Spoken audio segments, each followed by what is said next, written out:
Okay. I think that works, right? Is this working? Emmanuel, Gaz, nice to see you. Nice to see you. To see you nice. I'm guessing it's saying that there's sound there. So, oh my goodness, it's crazy to be honest. Like absolutely nutty crazy. So yeah, we've come along to. I'm not really entirely sure whether I want to talk until I know that you guys can hear me. So can you hear me? Shall I? I'll move this back around a little bit. Oh, cheers, guys. Okay, right. So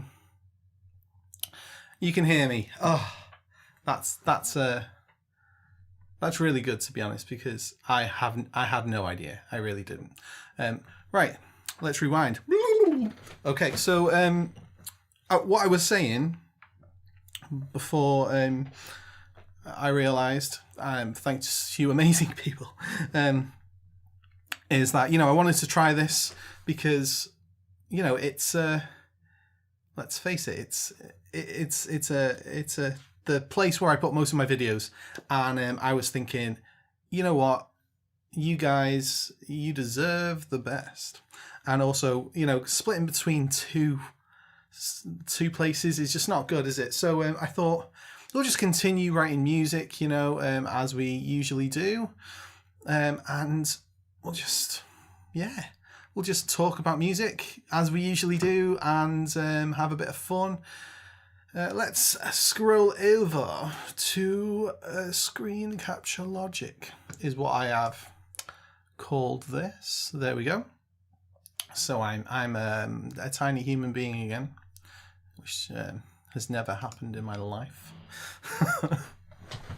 I tell you what though, this hair, I mean, it's getting so long, but I'm growing it out on the top enough so that it looks all right. But yeah, so what I used to have it like, actually. I don't know if you guys have ever seen me like that.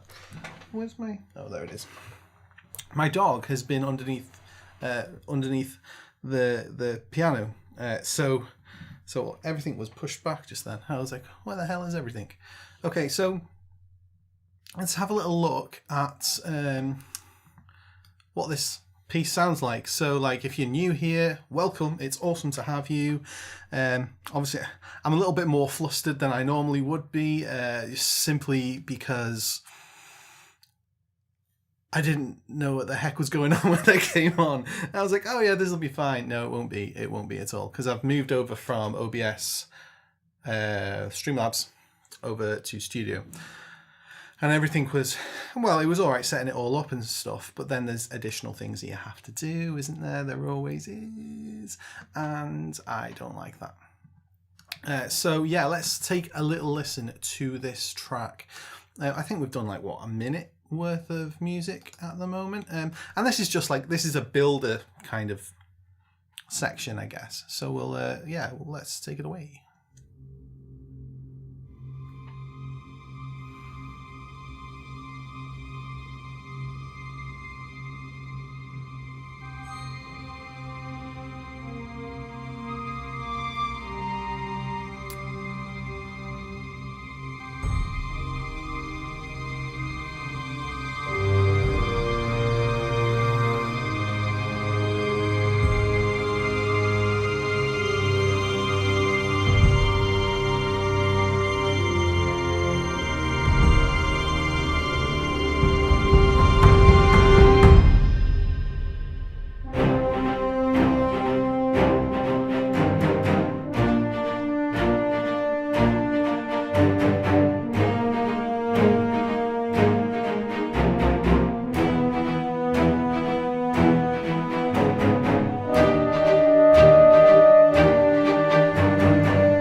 I have no idea what those chords are. We're going to have to highlight these and go back. Also, you're going to be hearing some bangs and booms and stuff, and it's not going to be the music. Yeah, so we've decided to do our first stream on the most glorious delay is a bit high. You cannot change it while editing the stream, so keep it in mind for next time. Oh really? So I can't do anything about the edit. Oh, thank you, Emmanuel. Oh, it's on normal latency. I see. So next time, I'll stick it to low or ultra low. But I'm pretty sure I did that anyway. You know, like that is what I put it on. I put it on low latency. So yeah, I'm not sure. But I also had to enable auto setup and auto start and stuff last time. Okay, noted. Thank you very much, Emmanuel. That's something to remember. So I'm making a note of that when I go back over the stream and just, you know, make notes about how crap this one went. So yeah, we'll do it. We'll do it. Okay. So let's work out, because we had like some weird chords that I chose to add in at the end, and I'm pretty sure it was because I wanted to modulate to somewhere. But it's actually been 2 weeks. It's been 2 weeks since the last stream because I've just been setting things up and doing things. I don't think it's been 2 weeks. It's been a week and a half maybe. I don't know. So let's just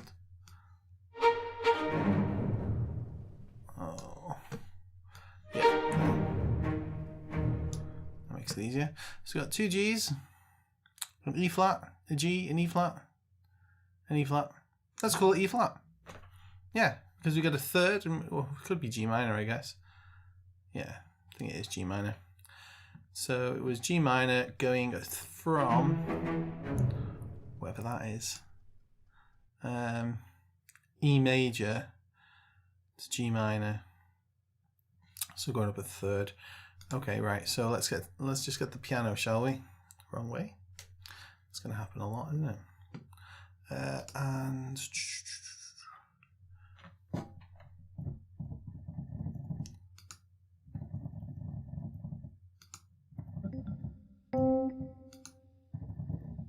any of these pianos work? Oh no, that one doesn't. There we go. Okay. So yeah, so we went from E major to G minor. And from G minor, we could go to D. Theory-wise, thank you, Emmanuel. That's really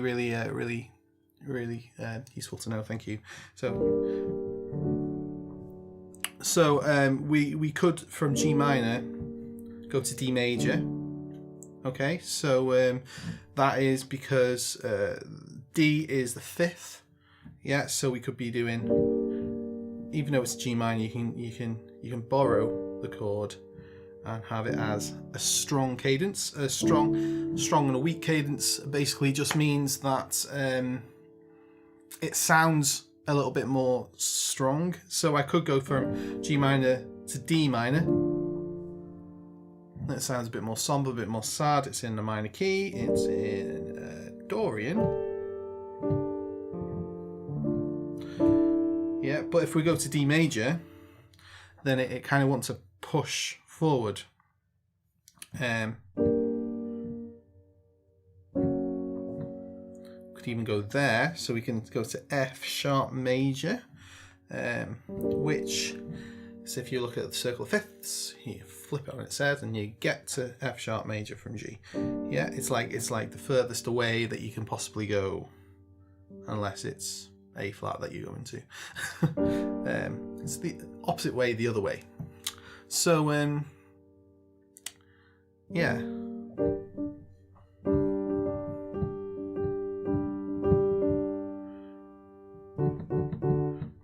Sounds very resolved there though, doesn't it?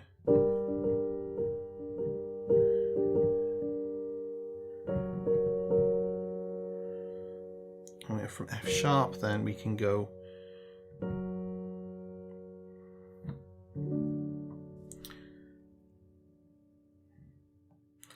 yeah. Okay, so what we'll do then is just take a listen to that section again and then we'll make it up.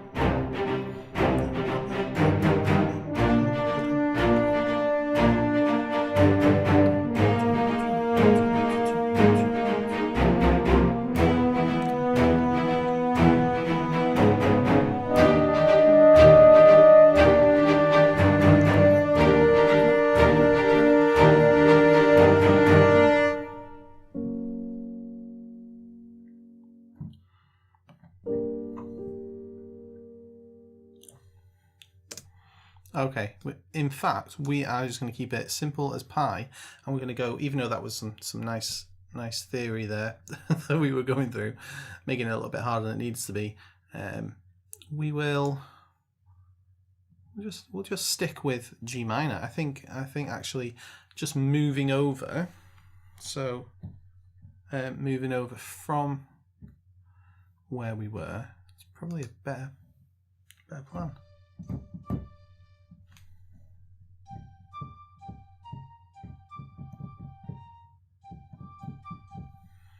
That sounds nice.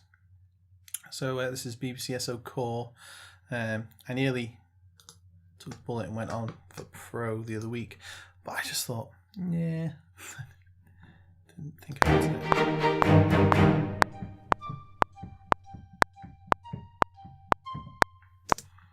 Okay, just build up the first chord because I don't know where I'm going to go here. I'll have these in octaves. Flute and piccolo is a very, very cool thing to do in octaves.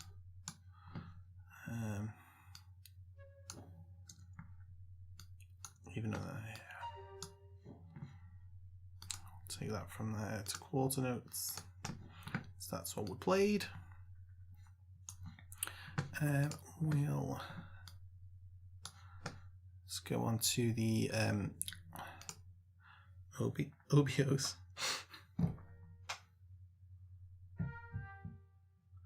Let's open that and we'll just go into shorts again, staccatissimos.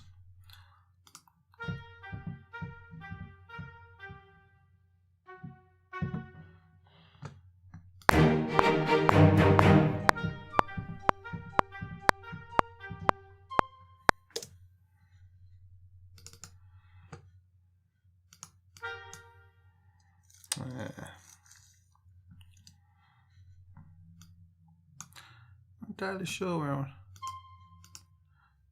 thing is. If we could go into an F sharp there.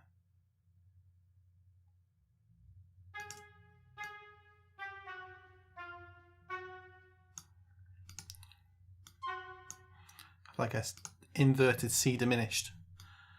Yeah, so yeah, C diminished, that sounds like a good 7. How are you? Really, really nice for you to come along and yeah, grace us with your presence.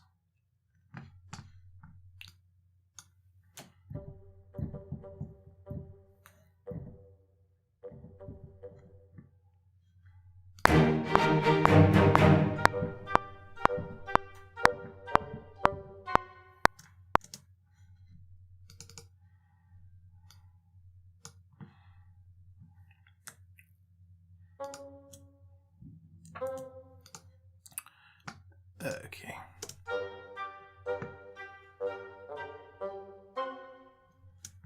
Yeah, that sounds good to me. Stick that in time.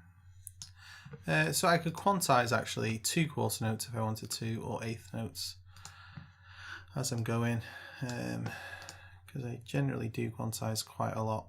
I quite like doing that and then adding in all of the other loveliness a little bit later on.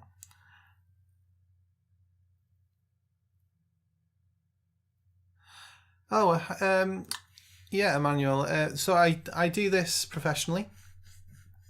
So I do it part-time, but it's moving more towards full-time now. But I've been composing for about 15 years. 15. How old am I? Yeah, 15 years. And I have been a mixing engineer for 7, coming up to 7 years. So yeah, like before this, so this is the first year actually that I've focused on library music and whatnot. I was doing film and whatnot before, and lots of corporate music. So yeah, it's awesome to have you here. And anything you want to know about the industry or whatnot, you know, just feel free to ask. Yeah, you can even join Discord and ask there as well. Yeah, it's it is what it is.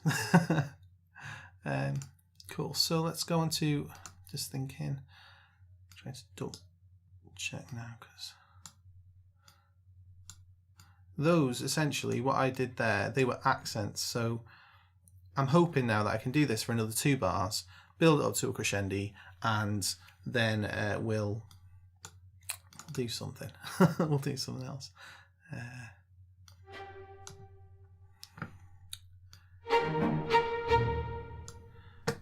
Okay, so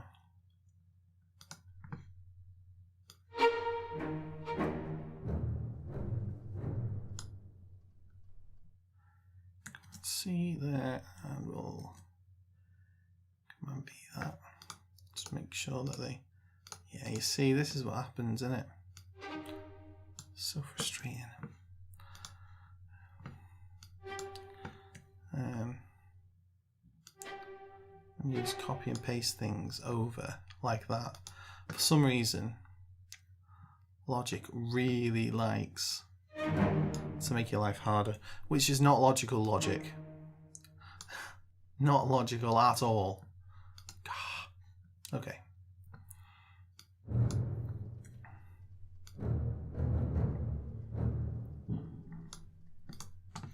I think Logic is actually it's turning into a more of a beat making tool, I think, more than anything. I don't want to have to do that again.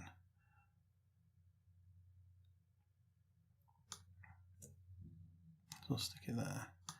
Make sure it's in time.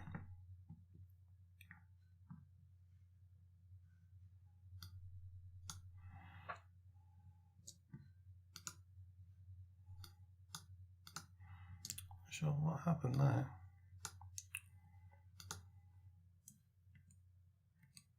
It's just, what did actually happen? Oh, right, okay. There we are.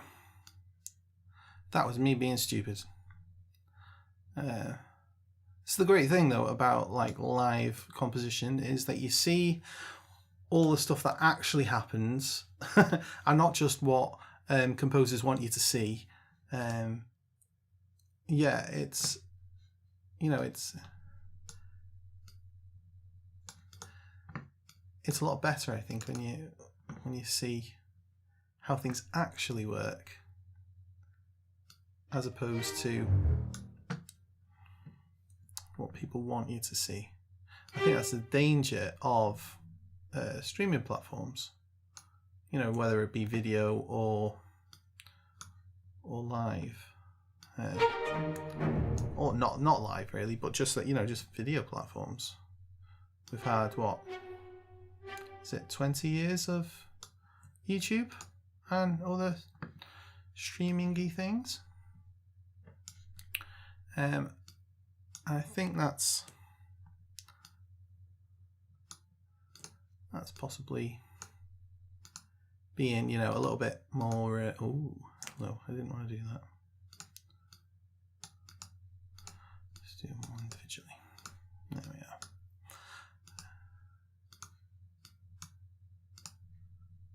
Especially when you're writing things like that, that quite intricate like this. It takes a lot longer to do stuff like this. It's cool. How long does a song like this take on average? How long is a piece of string? You know, it can vary. It can definitely vary.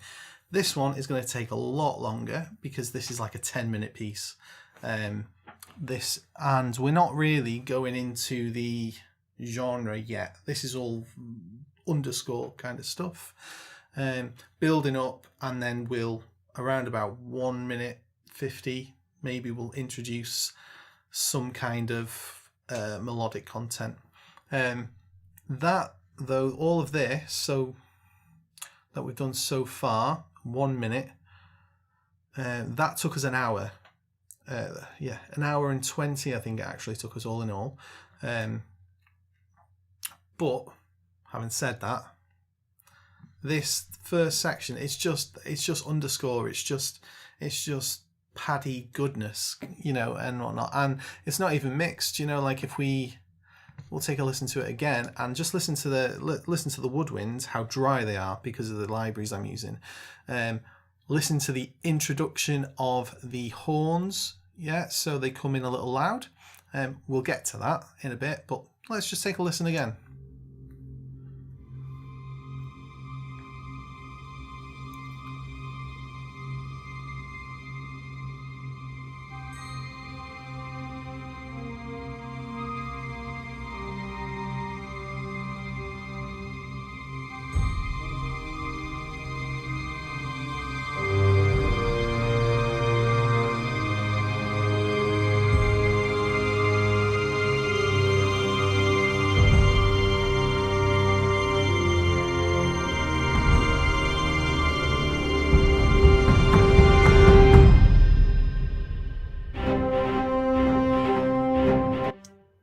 Okay, so you can hear there, it's very, very, very sporadic. You know, in terms of, I don't think those sounded like they were actually in time. Let's have a little look. So those are in time. No, okay. I think they were.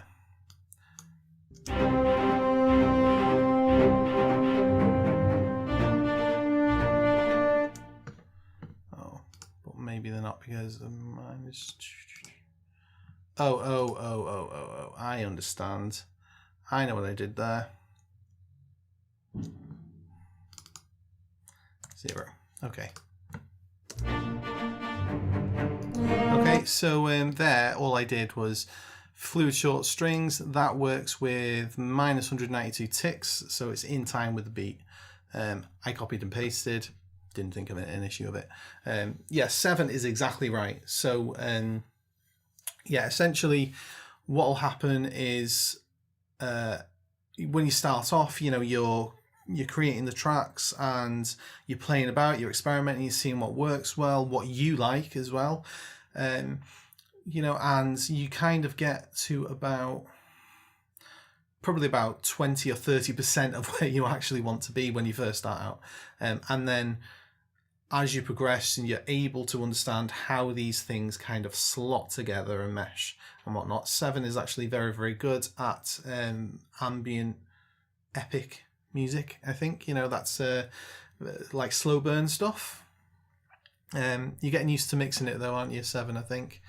I think that's what you said to me last time we spoke about it.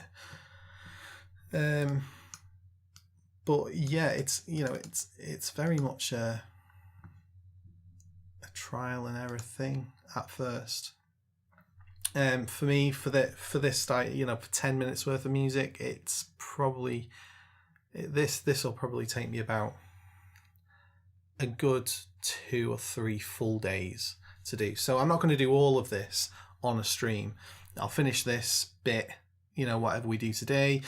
We'll talk about some tips and whatnot. You know, I'll go away in a couple of days. We might do another stream, and then I'll say, hey, this is where we were. This is what I've done. Show you a little bit about what I did whilst we were away, and then we'll move on and we'll just continue. Yeah, because there's no point in, you know, doing 3 days worth of streaming, you know, over 6 months. It's, you know, especially when you got a deadline and whatnot. And this is a commission track from my good friend, but it's just what it is, isn't it? So we're going to add a rising horn.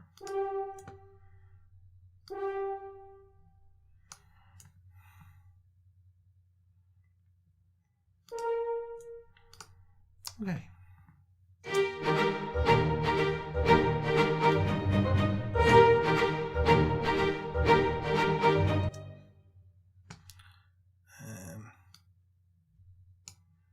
Yeah.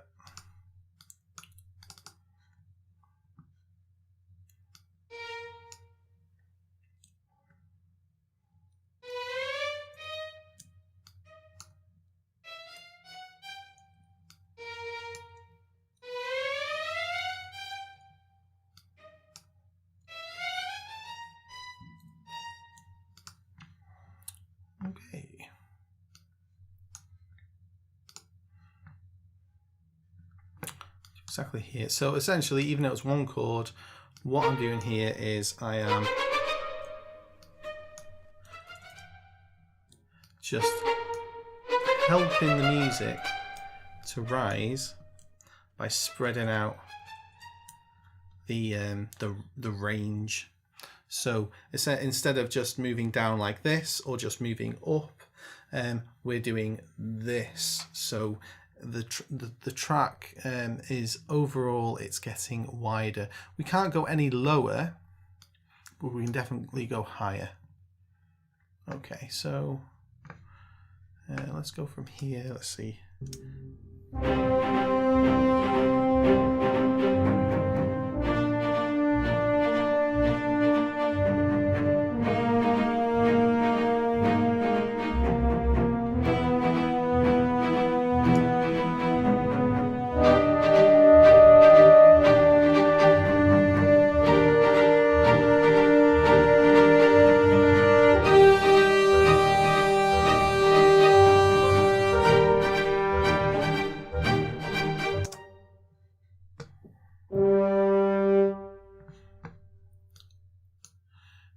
From here.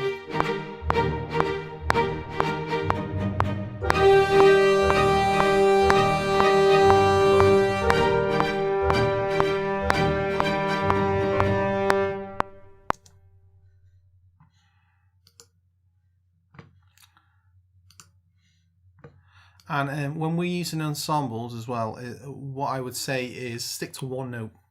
Yeah. So if you're using a solo, you can spread out as much as you want. Especially with horns, though, just use one note on an ensemble patch. So it'll sound much more realistic, and it'll actually sound bigger. If you just use one note and a couple of different libraries just on one note, then it'll actually sound a lot bigger.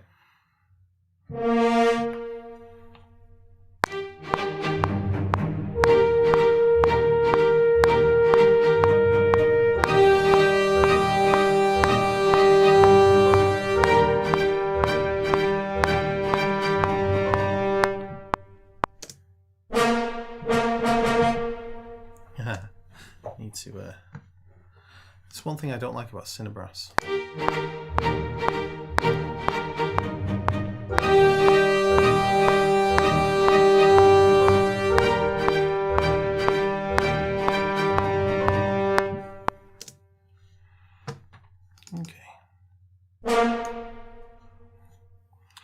Let's open up this, because it didn't add the sustain like I wanted it to. You've got to put down the sustain pedal on Cinesample stuff, just because it switches articulations like that. Just making sure it's actually by my feet. It is. Okay. So sustain.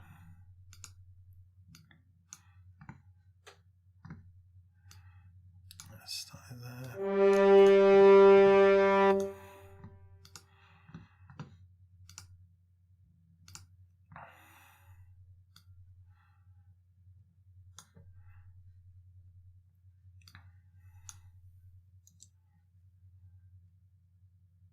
Brilliant.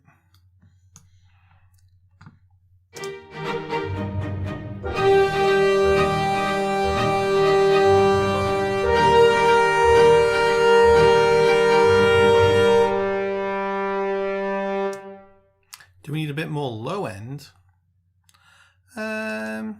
Yes, is the honest answer.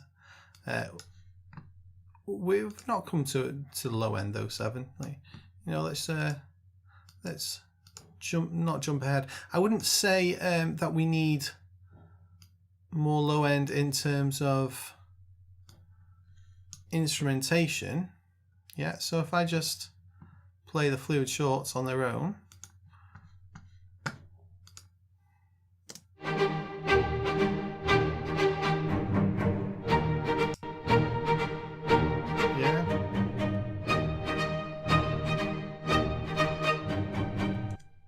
There's a lot there, isn't there? But what I would probably say is like we'll be adding in a little bit more in terms of bones. It's going to go brassy bones here. We'll add that in, but the low end is actually going to be supplemented by the low end percussion. Yeah, so you'll hear that we don't necessarily have to go much further because we're going to be adding variation. And at the moment, I'm not overly concerned about having it exactly the right harmony. Yeah, I don't want to. I'm sketching here, kind of thing, and I'll move things about. I'll change harmony as we go, and that's how generally you do it. You don't just fixate on getting the idea right straight away. Don't worry about that.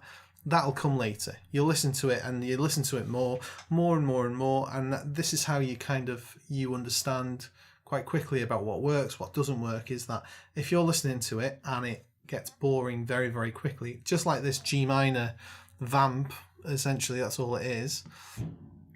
Then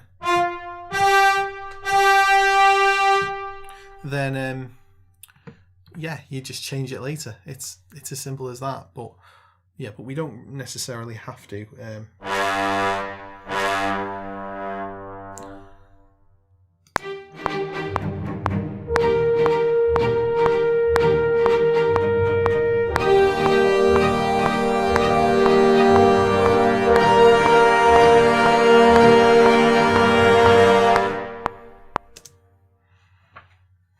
Okay, and with that, I'm going to say that's as much as I really want. There are strings though here as well that we're missing. So essentially, in orchestral music, especially filmic music like this, because it's in the style of two iconic television shows essentially. Which, if you didn't know, Emmanuel, if you're still around, this track is essentially the inspiration for it is supposedly Doctor Who, the main theme for that, and Star Trek-y stuff, and a little bit of epicness as well from some trailer stuff. So we'll see how it goes. So what chords were these? So we've got C, B flat, A flat, E major, E flat. Oh great, okay. I'm never gonna remember that. Okay, so let's start with cellos because it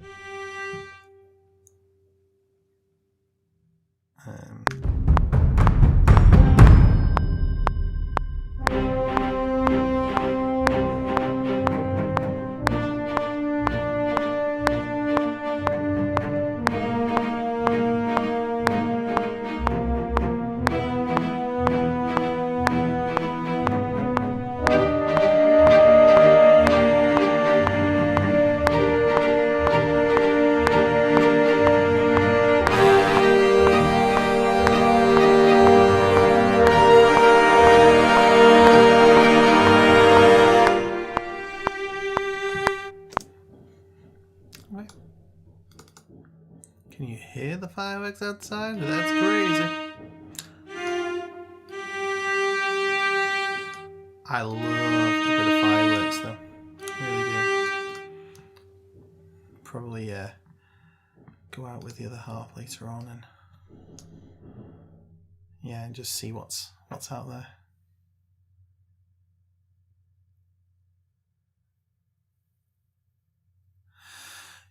Epic. I think epic music, in terms of just what you'd hear on YouTube. There's lots of different categories of epic music. I'm involved in 2 of them. So 7 would probably tell you about this. It's a little bit like indie music in the 70s and 80s. How it's stripping back the harmony and the integrity of trying to make things as clever as possible. It's taking all of that out of the way, and then it's focusing it. So it's taking all of the focus that would normally be on that, and it's focusing it towards making something really big and lush and vibrant that moves in one direction most of the time. It's mostly moving from a smaller point of reference to a much larger point of reference, and finishing very intimately. Yeah, so it's more looking at the emotion. Yeah, so and often you do that by incorporating different textures, different moods and whatnot, different harmonies. So, you know, if I went over to the piano, so if we go down here, let's go to the cine piano. Okay, so say I'm in C minor.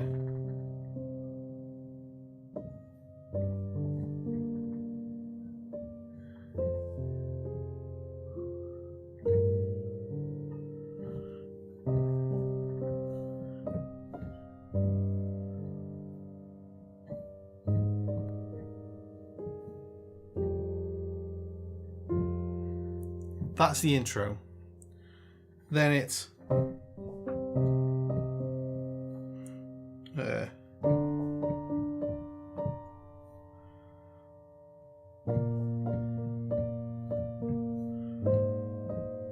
yeah, so then you're moving, you're evolving. It's still the initial.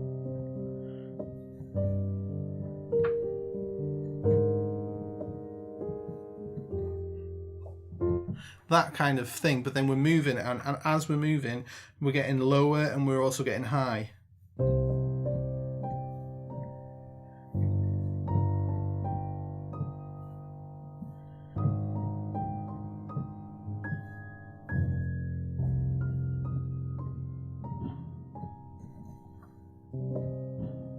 Yeah, so that's generally the idea of what you're doing with it. You know, you're starting from here. Yeah, and both parts are very quickly moving away from each other.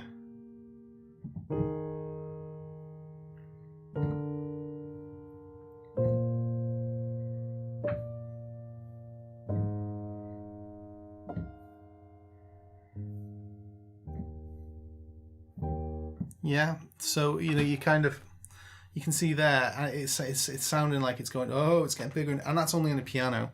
Yeah,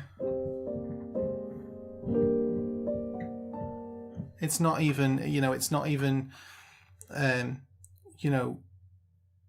hinting towards something that might be a little bit more, you know, a little bit more spicy, such as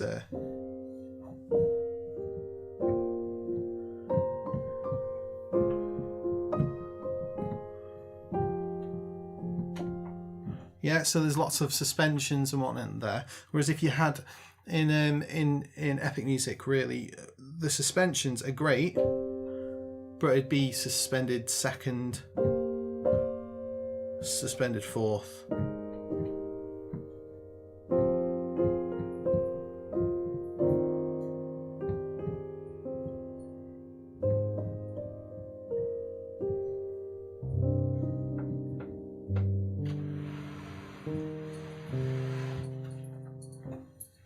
Oh, cup of tea.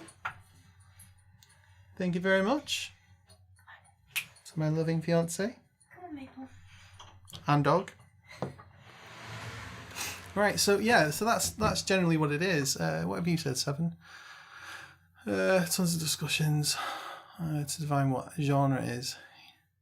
Yeah, definitely. There are, you know, genre is a huge topic, and you know, that's just talking generally about epic music. From a theory point of view as well, that is, you know, in terms of what really defines it as well is structure. So usually you have an episodic structure in there,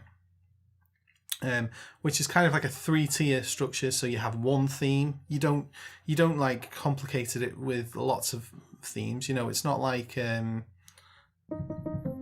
it's, you know, it's not Beethoven's Fifth where he's got that and then he's got the you know, this second theme, and then a third theme, and then whatnot, then a recapitulation, and you know, and he goes off and then he develops it, and then suddenly, you know, he's on an outro and he's on a coda and a codetta and all this stuff, you know. It's not like that at all. He is, you know, the composer who was doing epic music isn't thinking about that. He's thinking, okay, I'm starting here. This is my theme. That's all I was playing. Yeah. Yeah, and just and the interest is coming from the low end, but the main theme was 4 notes just descending, just going in one direction. Yeah, so then the you know, the second time around, instead of it just being, you know, you would naturally say, okay, I'm just gonna go in thirds. Blech. Yeah, so, you know, you would move there, and then, you know, they would go, all right, okay, you know, you know, and whatnot, or, you know, the different elements like that, that push it towards a louder, more epic sound. But as you can see here as well, if I can make this, I can't make this any smaller, but we start off, we've got 4, 5, 6, so we've got six things that are all working together. Then we've got another 2, 3, 4 that come in, so then we've got 10, and then we've got another 5 that come in there, so maybe we've got 11, and then we've got we've got horns that come in just at the end, and then we're into doubling territory, where we're doubling up sounds to kind of make things louder and more grandiose. Yeah. It's about 10 years old, 10, 15 years old, probably. 10, no, about 12 years old. I'd probably say it's 12 years old, and that's just the stuff you hear on YouTube. I would say the other side of epic is video game and trailer music. Yeah, so that's considered epic music as well. Video game music more about being the emotion, and trailer music being more about the drive. Yeah, so you know, they're two starkly different, start from the same place, but then the end is always two polar opposites in a way. Okay, so I want to see if I can make this last a little bit more, you know, just more.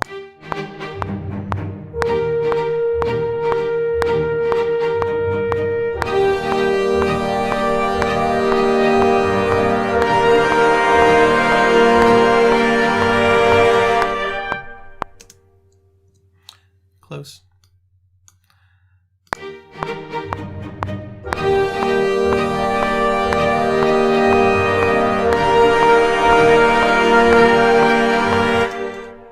New.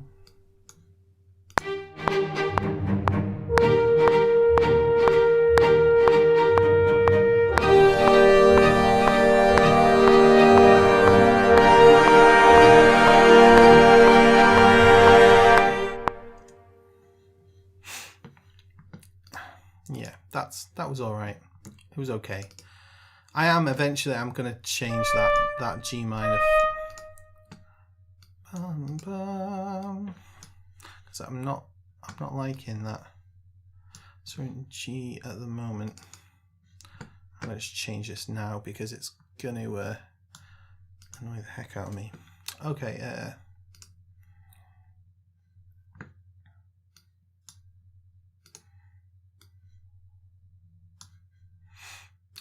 I'm not going to change it too much though. So the G there, octave, we will change to C. So we're going to go to C, just for the last bit. Yeah, we'll go to C.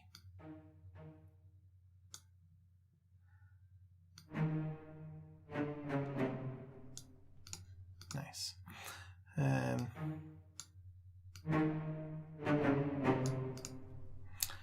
And then this last chord. So we.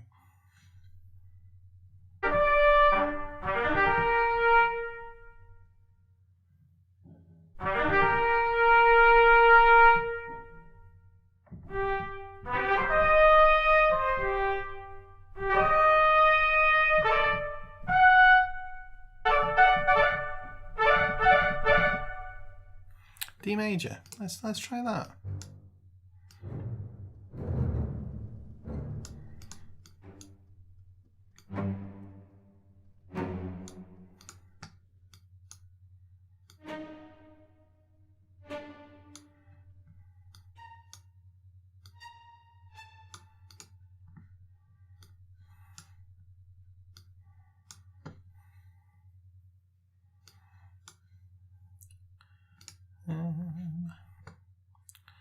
Yeah, so, oh, hello.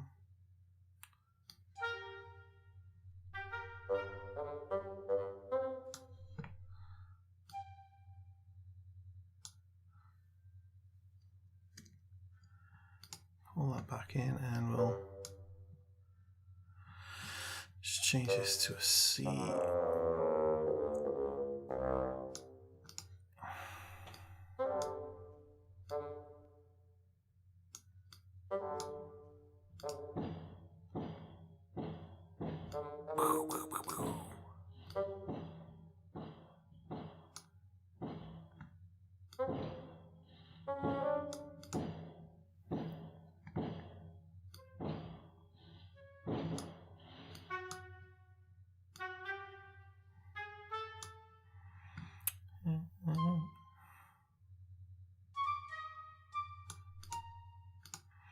Okay, right, let's just change these now to the C.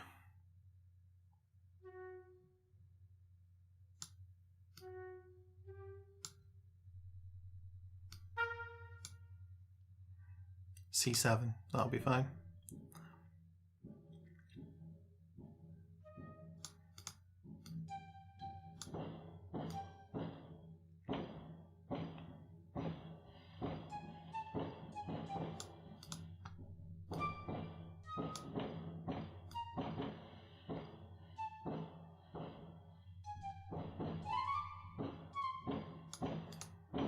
There we go.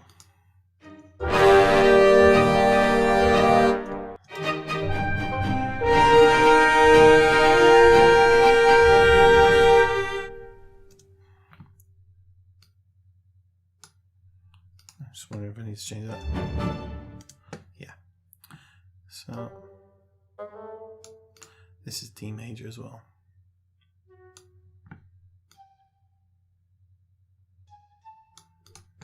There we are. Okay, so that's okay. And now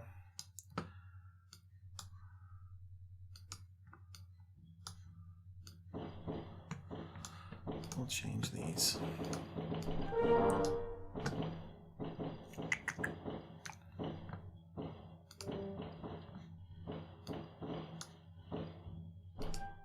So Emmanuel, have you ever wrote music before?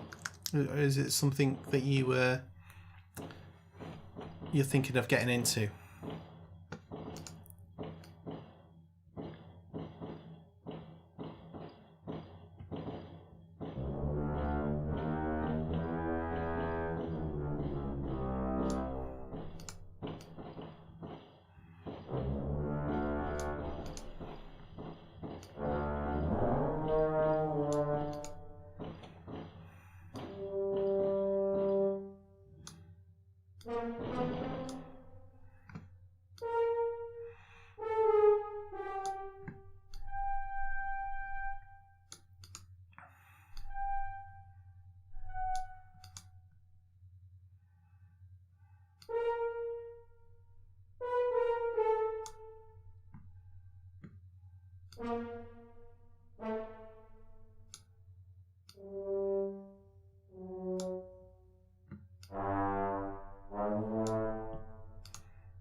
It's just this one now, I think.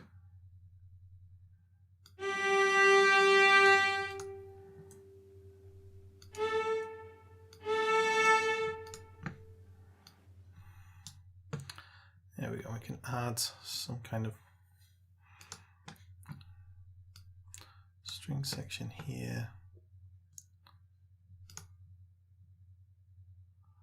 Yeah.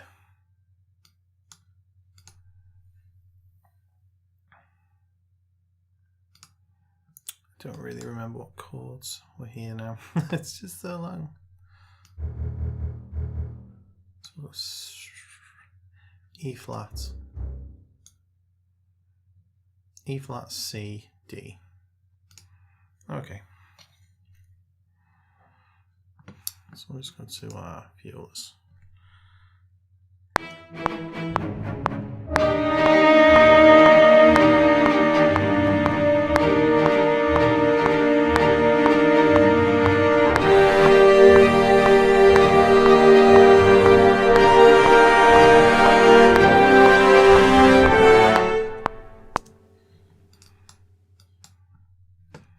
Bit sloppy, but it was okay.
Let's try making a simple track, multi-track, but failed. I think I'm lacking a certain talent for it. Just takes practice, man. Honestly, it does. You know, like, and just like anything,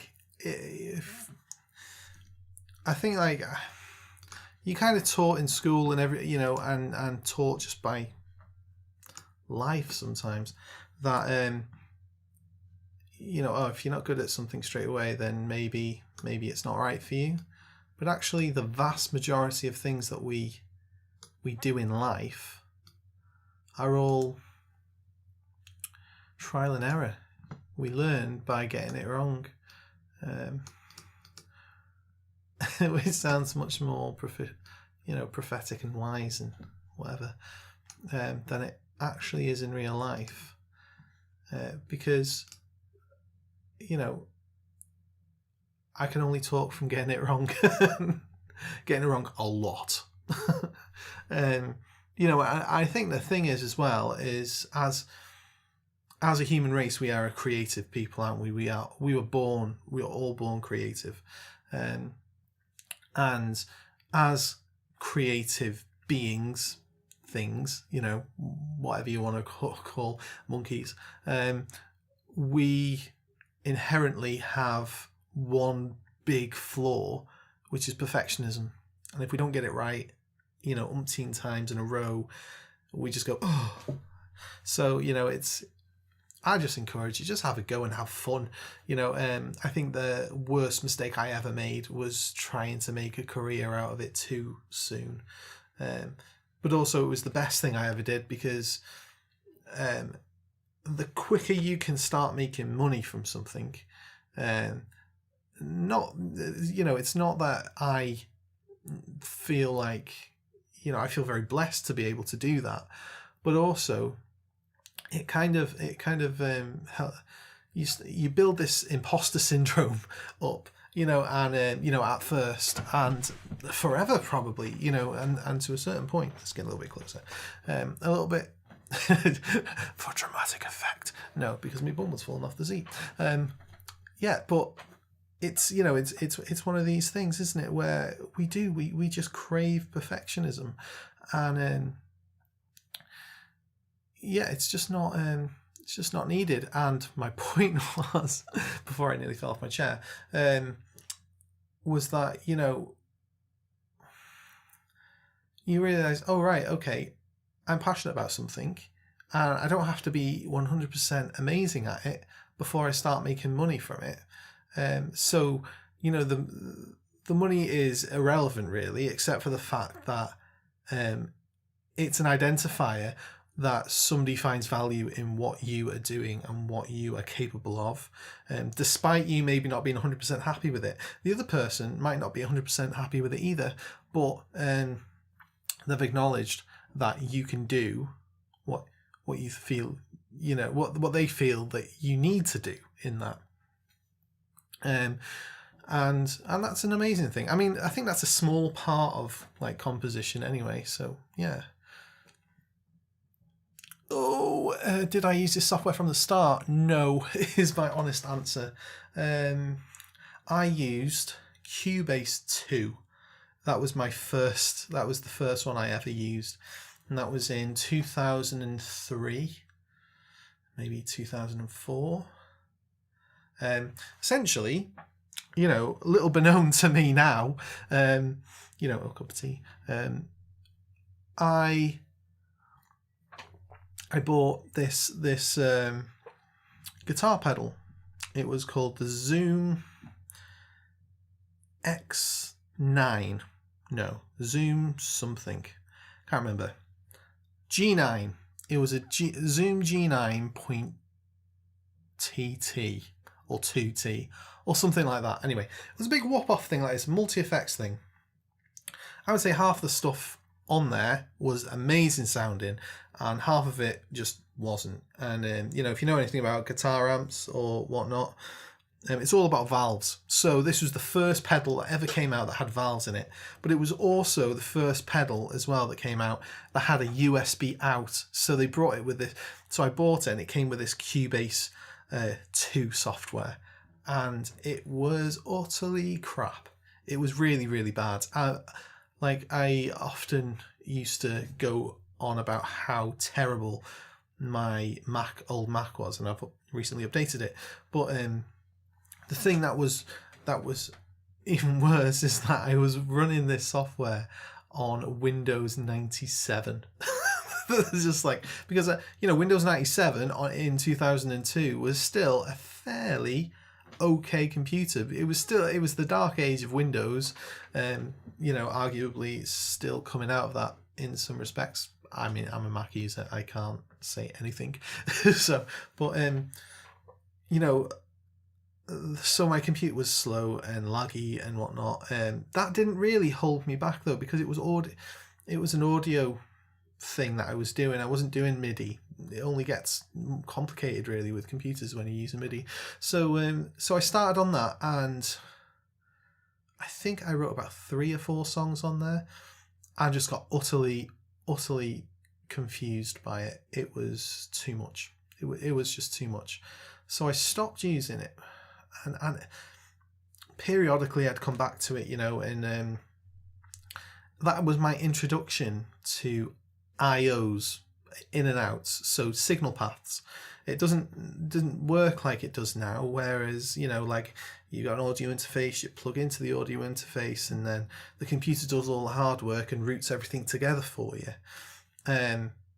So that was my first thing, and I'd play my guitar in and whatnot, you know, and basically just make loops of things, and it was all right, you know, it wasn't too bad. And then in 2000 then I went over to Sibelius. So I went over to Sibelius, learnt notation, did A levels. Then it was introduced to Logic right at the end. Didn't like Logic. I just didn't. I remember, because I was so used to inputting with the mouse and whatnot and stuff. And I'm not, as you can tell, I'm not a very good keyboard player. You know, I'm average at very best. Very good guitarist, but for composition, you know, keyboard is where it's at. So I'm slowly getting better as the years go on. I am competent in what I need to be at the moment. So, that's the first time in my life really that I can ever be able to say that. Went to college, had a year of Logic. Hey Michael, really good to have you here, man. So a year of Logic, loved it, but they were teaching modules in Logic. It was music tech that I did in college after sixth form. Took a bit of time out because I just wanted a job, and it's life, isn't it? After education. So then, I basically I learned that for a year, and then I bought. I don't even think I bought it. I think my friend gave me a copy of Logic Pro 9 Student Edition, and I had that all the way through college and university. And then second year I was on what's it called, Pro Tools. So I was on Pro Tools and had a little bit of a dabble in Ableton as well, which was a little bit fun actually. It was, back then it was just a loop software and whatnot. It wasn't really a thing, but it was a good crack. It was all right. So then university came, and honed my skills a lot, and came out of university, and all of a sudden my computer would no longer use Logic 9. It was too old, and Apple had said, nope, we don't want you to do that. We don't want you to use this anymore. You're going to have to update. And that was because after a little while, you can tell your computer as much as you possibly want that, do not update, but eventually every Mac turns around and says it cannot cope anymore, you need to update. And when I updated, Logic 9 didn't work with the new software. So then I went up to Logic X, so Logic 10 Pro, and it was startlingly really night and day different. It was really different from what I was used to. So I had to relearn it. Logic 9 was a much simpler time, I guess. But I mean, it was only 16-bit. It wasn't 32, and that was life. And in college, a lot of it was analog as well. So even though we were kind of recording into digital, we had SSL consoles here, there, and everywhere. We had 1176s in the rack in the corner. We had 414 microphones. We had everything. It was such a great place. Really, really was. So that's how I learned, and we did that. We had this analog console, which I can't remember where it was. It was my friend. I loved it. It was awesome. This was in college. And then on this side, they had a digital one as well that everybody seemed to love. I hated, because at the time it was like you had to go through banks and stuff. It was like being on my old Zoom on Cubase again, and I just thought, no, don't want that. See you later. I'm going. And then on the second year, we went to, part of the college was in an all-girls school, and right at the end of this corridor that we had to go down was this huge studio, and then they taught us about patch bays and whatnot, and that was my only other time when I had to use Cubase again. And I was like, no! And now I'm just like, like loads of composers are saying like Cubase is the way forward. It's going to overtake Logic pretty soon and be the number one or whatever, and they've been saying that for about 3 or 4 years. It hasn't happened yet, but I'm very happy with Logic, in terms of how things go. I think if I was to be swayed in any direction on software wise, I would probably say that I would go into like this hybrid route where most people go in, which is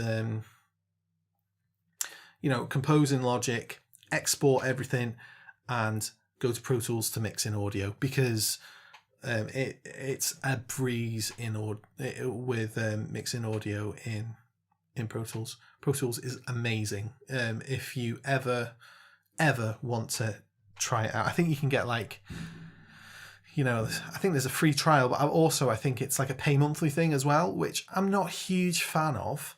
The idea of a pay monthly, like, you know, subscription based thing. But if you just want to try something, it's really good and it's really, really straightforward. The automation lines in it are exactly like this, actually. Let's take a look at the automation lines.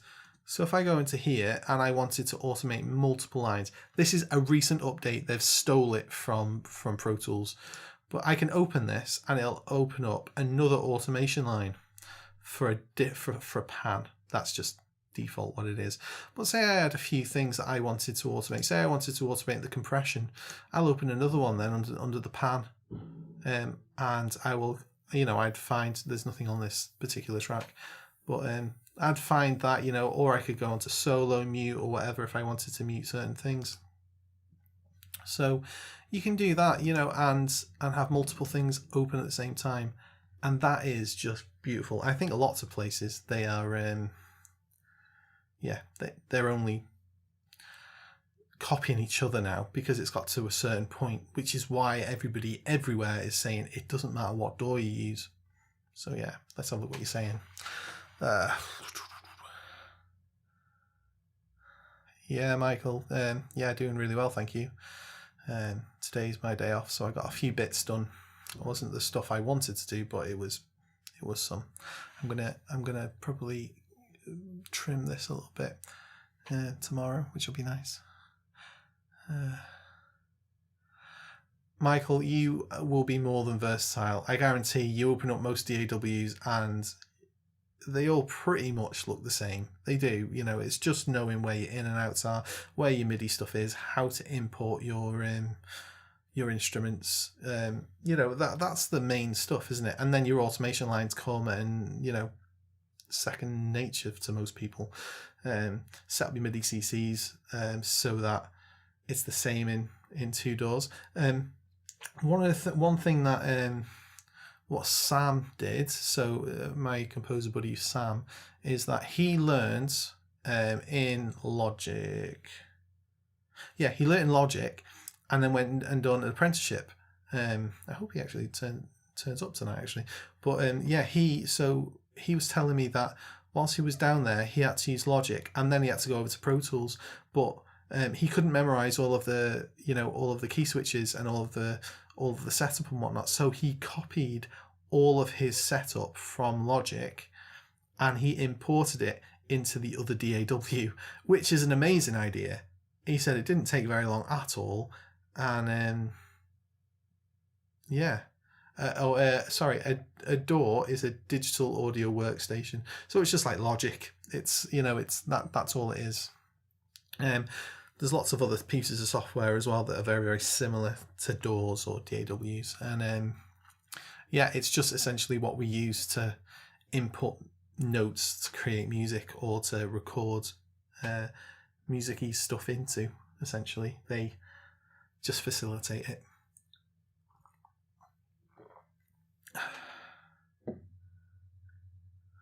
Oh, okay. I'm glad you rephrased that. Yeah, make me look like a fool, Michael. Thanks. Yeah, thanks. I'll just turn my back and just cry. No, I understand. I'm exactly the same with Logic. That's why I'm still with it.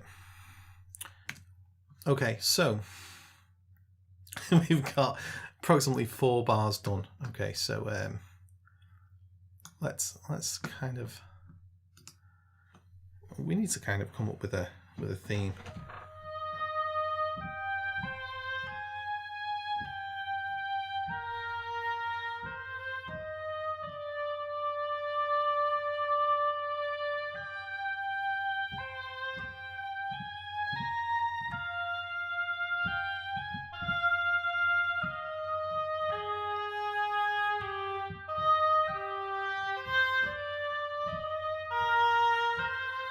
Ooh.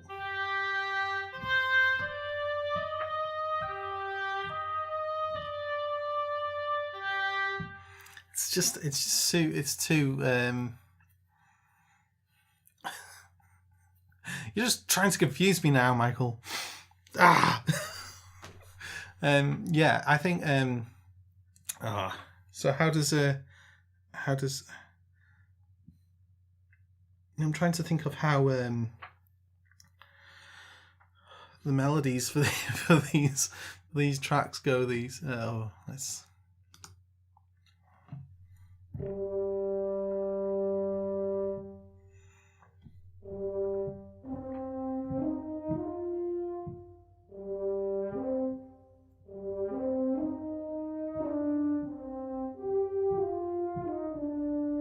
Okay, it's not Harry Potter. How does Doctor Who go? Dun, dun, dun, dun, dun, dun, do do do. Okay.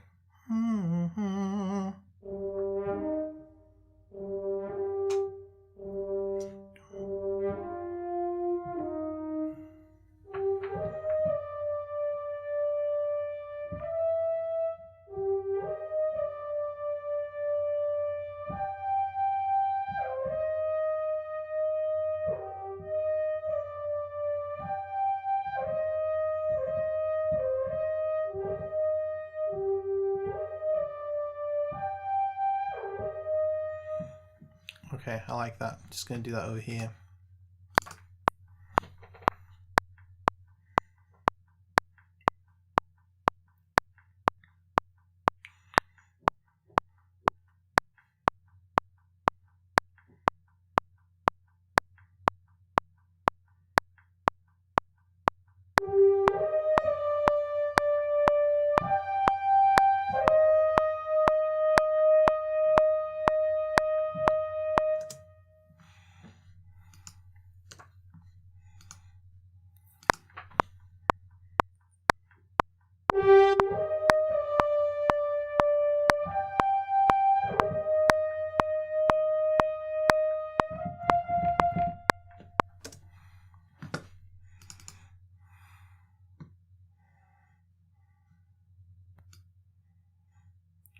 Don't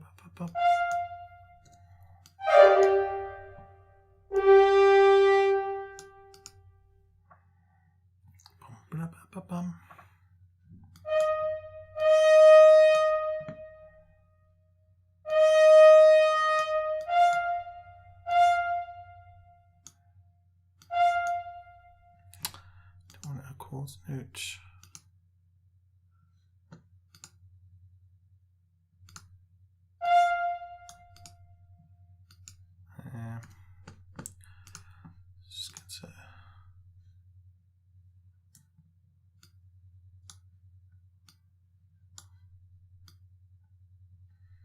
There we are.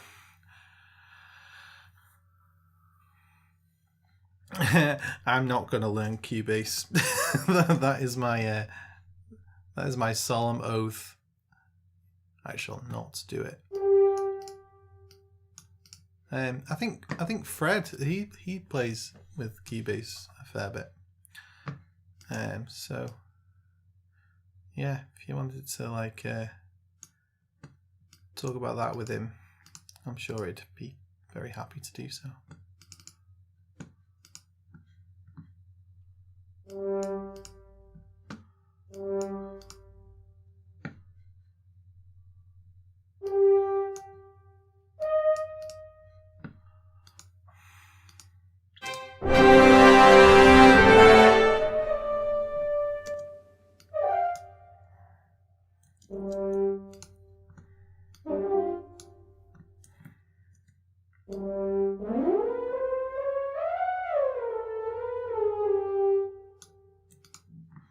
I think this is a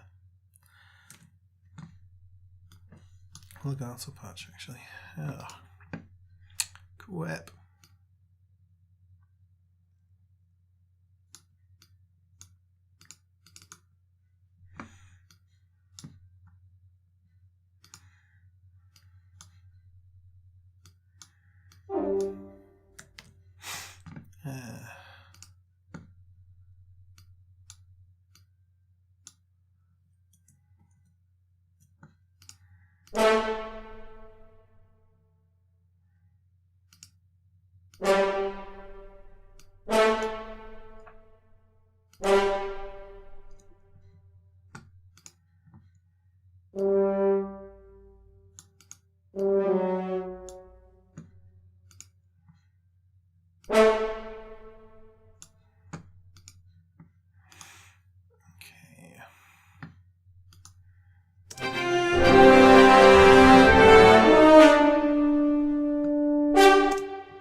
It's definitely sounding good.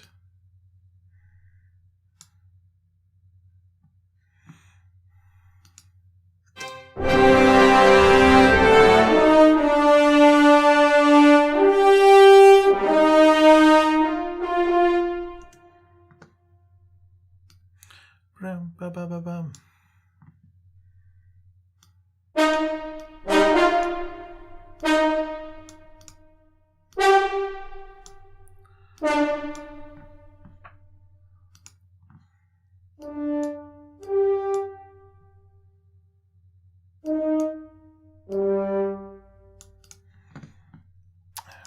Change the sustain now so it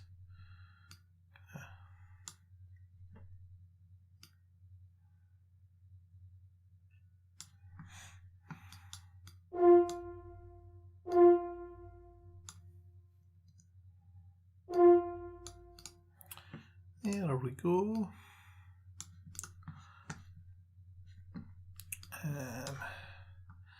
Go to these and just make sure these are growing to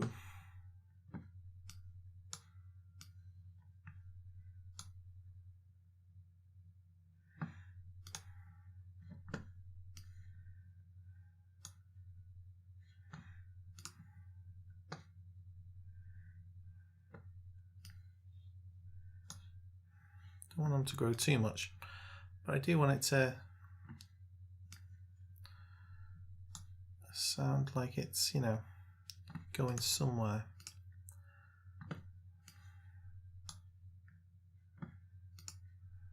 So at the moment it's not, it's just kind of meh.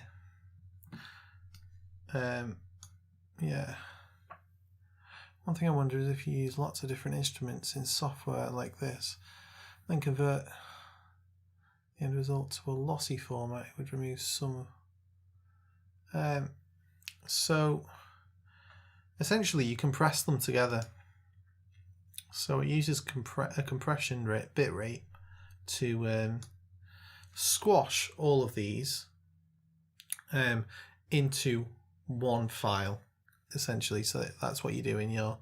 It's a little bit like what I'm doing now with live streaming. Yeah, so everything goes into a piece of software. It all gets stacked on top of each other. Yeah, and then the computer formats it, which usually means squashing it together, getting rid of information it doesn't need, and making it into one file. Yeah, so yeah, I think that's. I don't need this. Just needs to be louder, doesn't it? Anyway.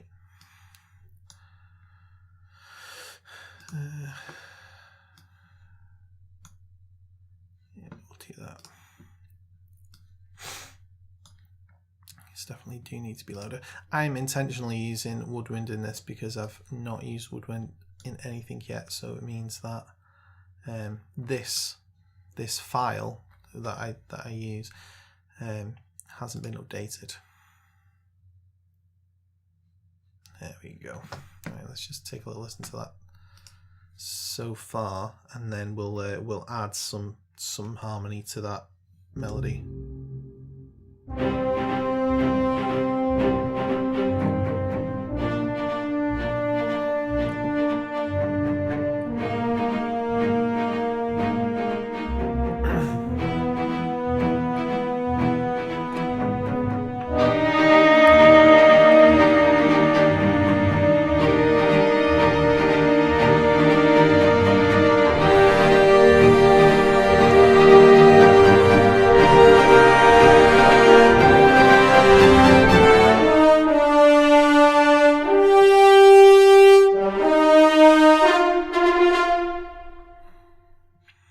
Definitely Doctor Who right there.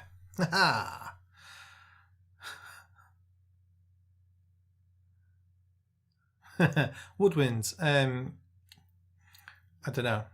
They toot. Woodwinds toot.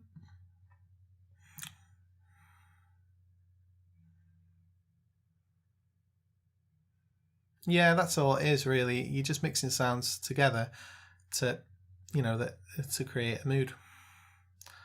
That's essentially all it does.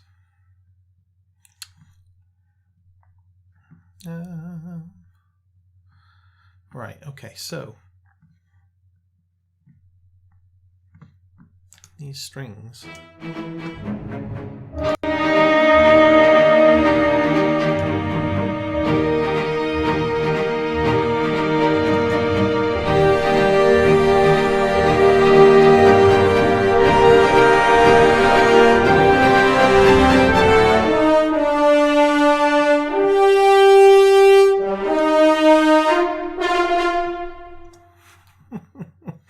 That's such a rip-off.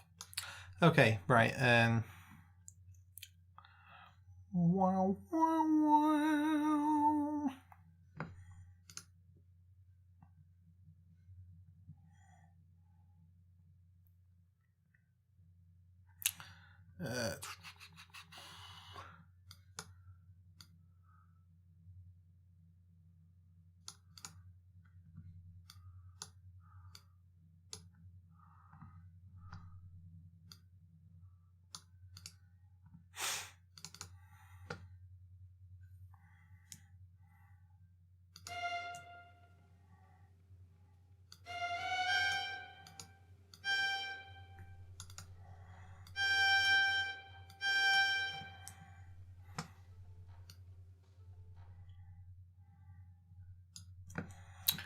Don't really know what chords these are going to be, but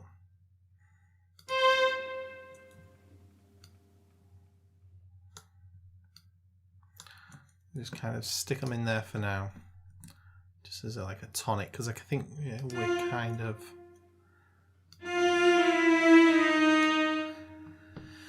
kind of in C minor now. We went through a few different keys.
Something like that. There now. We'll see. You are only limited by your computer space. Dun, dun, dun, dun,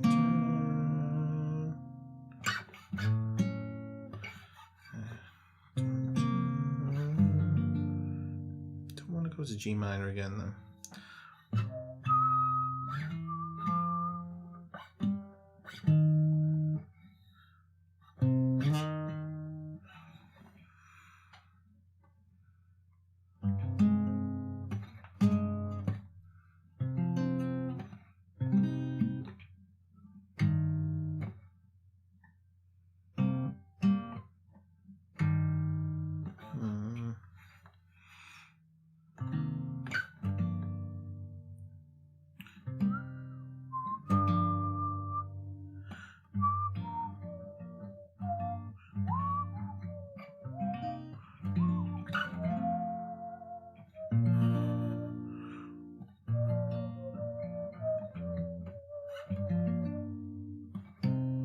Okay, let's...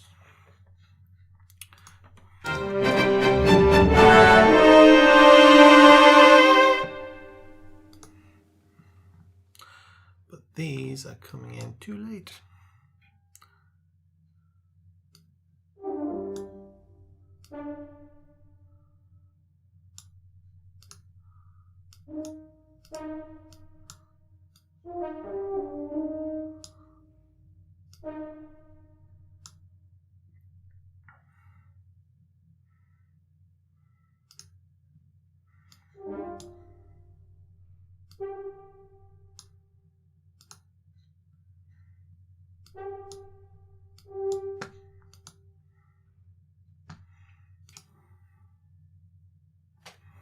I'm going to have to move this out of the way whilst I'm playing the guitar because I cannot see you guys at all. Let's soak this out, shall we?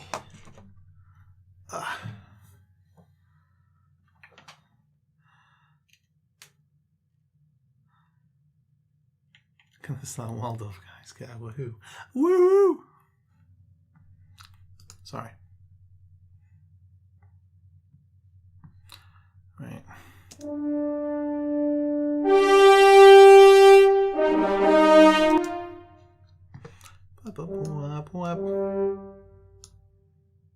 Oh, but actually that was even better. Yeah! Yeah! I like it.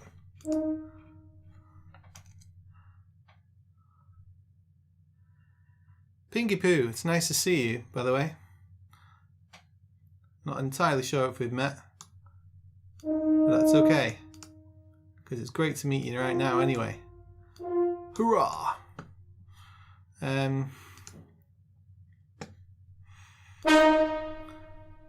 Don't mind me, I'm just fixing my mistakes. Well, not mistakes, but the melodies I've got in my head isn't what's on the screen.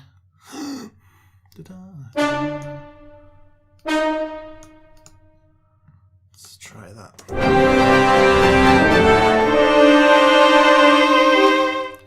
So that means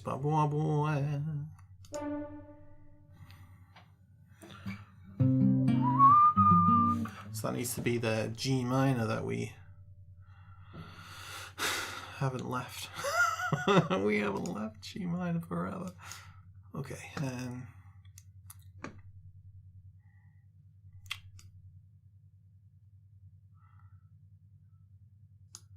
let's get to B flat there.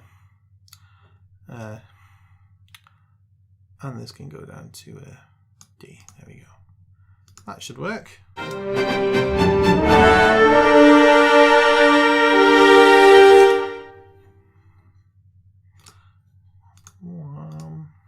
Is it even a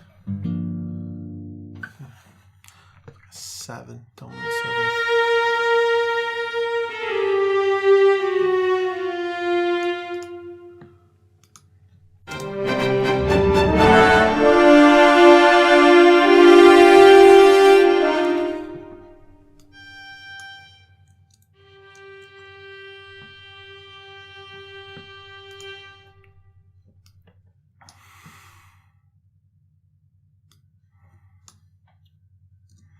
I don't like it.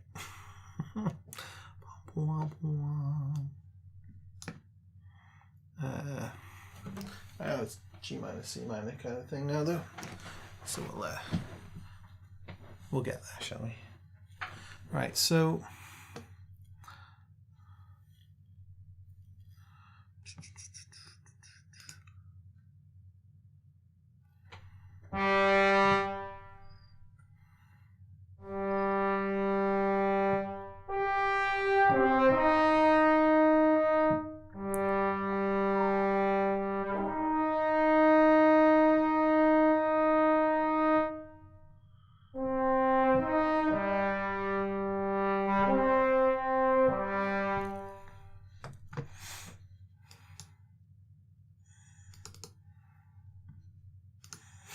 fun fact, if anybody else decides to use Logic one day, is if you just click this little button off, it'll keep this on screen so you can actually see what you're supposed to be playing.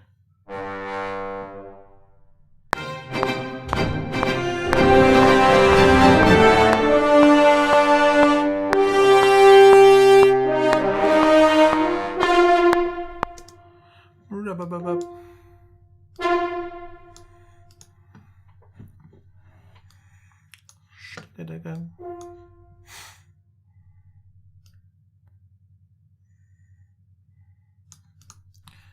Okay.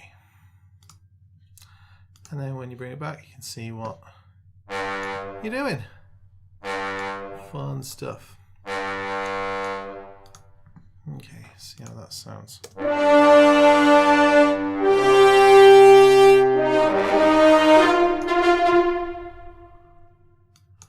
These even, they don't even sound in time.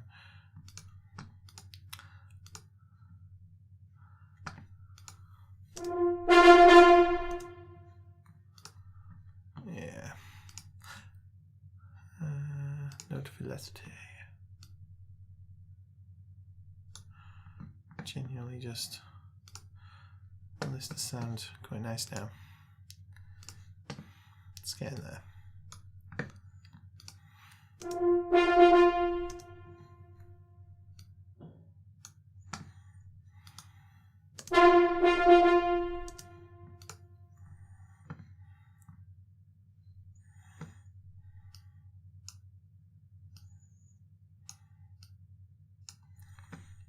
That'll be nice.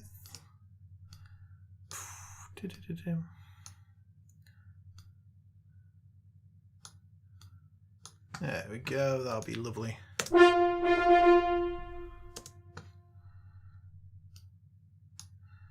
Maybe add these a little bit higher. There we go.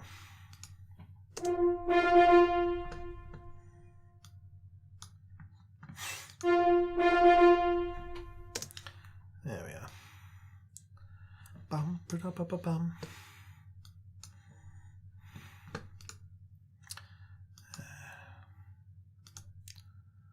Kill that all. I'm going to copy this. Stick that on the trumpet. Right by there.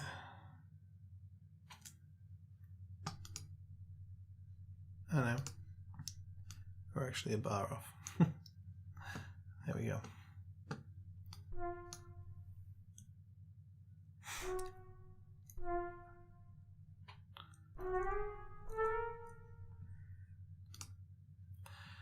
Stick that there like that, and we'll also drag it down onto some kind of solo horn thing.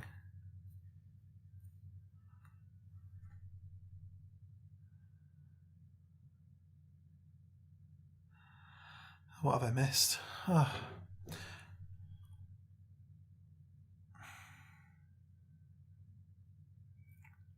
The project file is usually small size, and once you open it, instruments start loading, and yeah, that's exactly right. Yeah. So yeah, with music production, RAM is the big one. So if anybody doesn't know about computers in terms of how they work in music production, kind of thing. So RAM stands for random access memory, and essentially it's where everything is stored, so that your computer isn't having to load it up in the background. So it's essentially random access memory stores files temporarily, and then it recalls that information back into the CPU. Yeah, so it does a loop back into the CPU through the software that you're using. And that's the whole reason why RAM is so important, is because it's holding that information. Yeah, most of the time we think of it in RAM in terms of, say, if you had a Word document open, for instance, and a Word document isn't necessarily 60,000 characters that you've put in that the computer is going to load all at once. Essentially, you open it up, and instead of all of that information, because that would be a huge amount of information, even for in music terms, we're talking about audio and 60,000-70,000 pieces of audio that your computer's having to load in the background a lot of the time, especially on a project like this.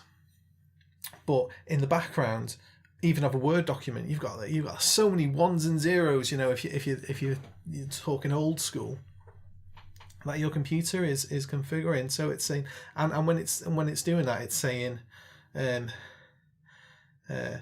if one is this, and usually if one is this, then and 0 does not happen, then 1 happens or 1 doesn't happen. Yeah, so it lines them all up like that, so that everything in that program works well. Well, it does that because it doesn't have to load up 60,000 characters. It doesn't have to do that. That would be a huge amount for any computer to do. So that's why they run on 1s and 0s and whatnot, is because then it can recall really quickly. But you cannot do that with audio, because your computer needs the audio to play back. Yeah, you can fake audio, but not real audio. That makes no sense. What I mean is digital audio. There's digital audio and then there's analog audio, and you can't fake analog audio. Even analog audio that you record in is a digital audio source now, because that's chopped up into millions and millions of pieces. So yeah, that's how it works. that's why it just takes up so many resources, because and that's the joy of RAM, and that's what RAM does. Even on a Word document, that's what RAM is doing in the background. Yeah, if it makes it a little bit easier that it's a digital source for something like Microsoft Word, because it's digital, but audio you can't do that. So that's why it does that. Pinky Poo, are you saying that you are a Mac user, or are you saying that I don't know what you're saying. Mac, Windows, are you talking about what is better? Neither. Neither are better than one another, I don't think. I use Windows in my day job. Don't like it. Use Mac, my evening job right now. Don't like it. One day I will. But yeah, I think both have pros and cons. I like Mac because I've used it for 10 years and it's a little bit easier in terms of user interface. Once you get your head around the fact that you don't have to go through files and files and files to get what you want. One thing I don't like is that there's no system backup. Yeah, so there's no file backup. It's all within each individual file. You have to go digging into it. It's really difficult to get to. Don't like that. However, does that happen a lot where you lose information on Macs? No, it doesn't. So when it does, it's really, really frustrating. But generally, 99% of the time, it doesn't. So having said that, it happened to me today. Well, it probably didn't happen today. It happened when I swapped over to a new Mac. So I set up everything. It took about 3 weeks to get everything sorted, and it just doesn't work. I'm actually going to move because I'm talking a lot more than writing at the moment. So I'm going to transition over to you being able to see me a little bit clearer. So I went to go and open a project. Just a file really with 6 projects in it. Opened it up, doesn't work. For the life of me, I could not understand why the file had been corrupt. And I suddenly realised that I made a conscious decision to basically start from scratch instead of loading, getting an Ethernet cable out, or setting the computer up to both computers up to the Wi-Fi and sending over all information so that I could essentially mirror the hard drive. I decided no, there were so many things wrong with my old one. I didn't want to bring them over to the new one, and I still stand by that right now. However, I had 14 different templates that I used. 14.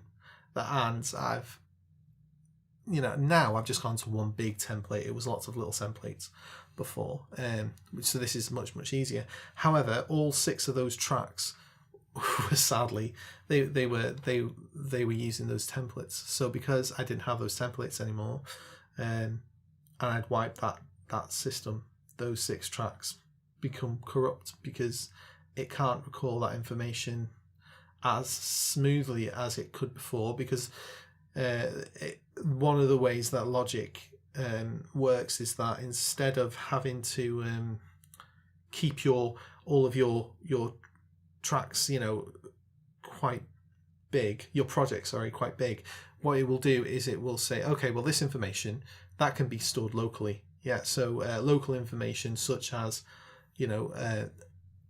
having project templates and whatnot, that is all local inside Logic. So I moved over, left that behind, and I died a little. I was like, okay, right.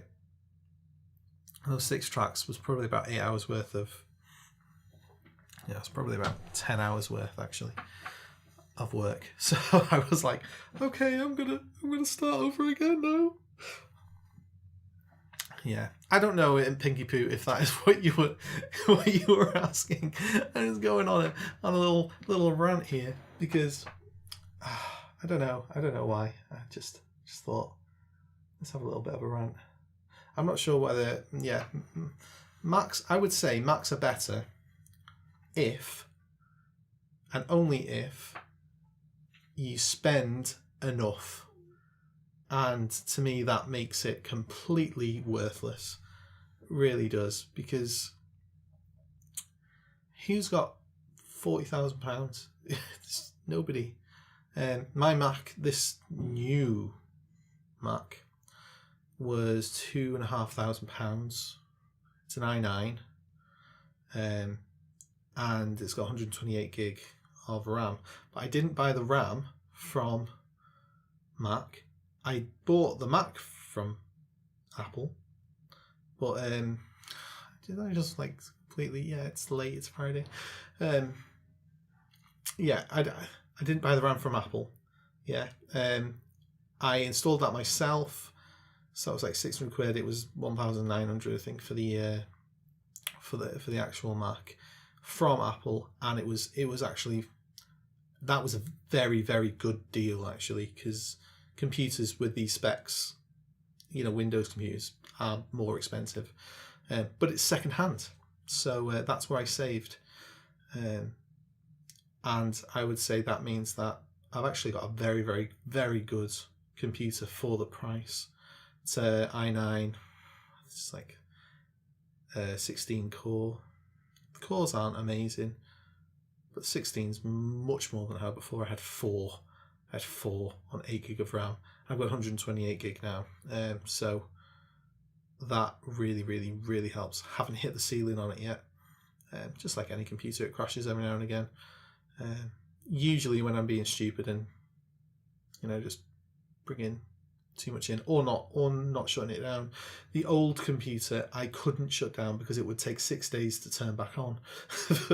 That's an exaggeration, but it would take 2 days for it to start to actually work properly, and I would turn it on in the morning, and then it would obviously go into sleep mode whilst I was out, slowly waking up, and then I would still have to wait 2.5 hours until I was able to open anything to work. So yeah, absolutely terrible, really.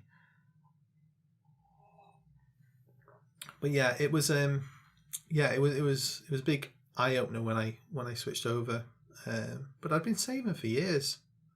Literally, I would say 80% of what I made from my last 2 years basically went into a savings pot, and then I knew that at some point in the future I was going to have to take that out, and I was going to have to update a load of things. So Mac and keyboard, which is now starting to get a bit dirty, I'm going to have to clean it. Speakers needed changing. Kind of got used to them now. I know what to use them for. Definitely, there's no low end in them. So yeah, Michael. It's I would say probably 2 days, but it was I would say every 6 days it was crashing.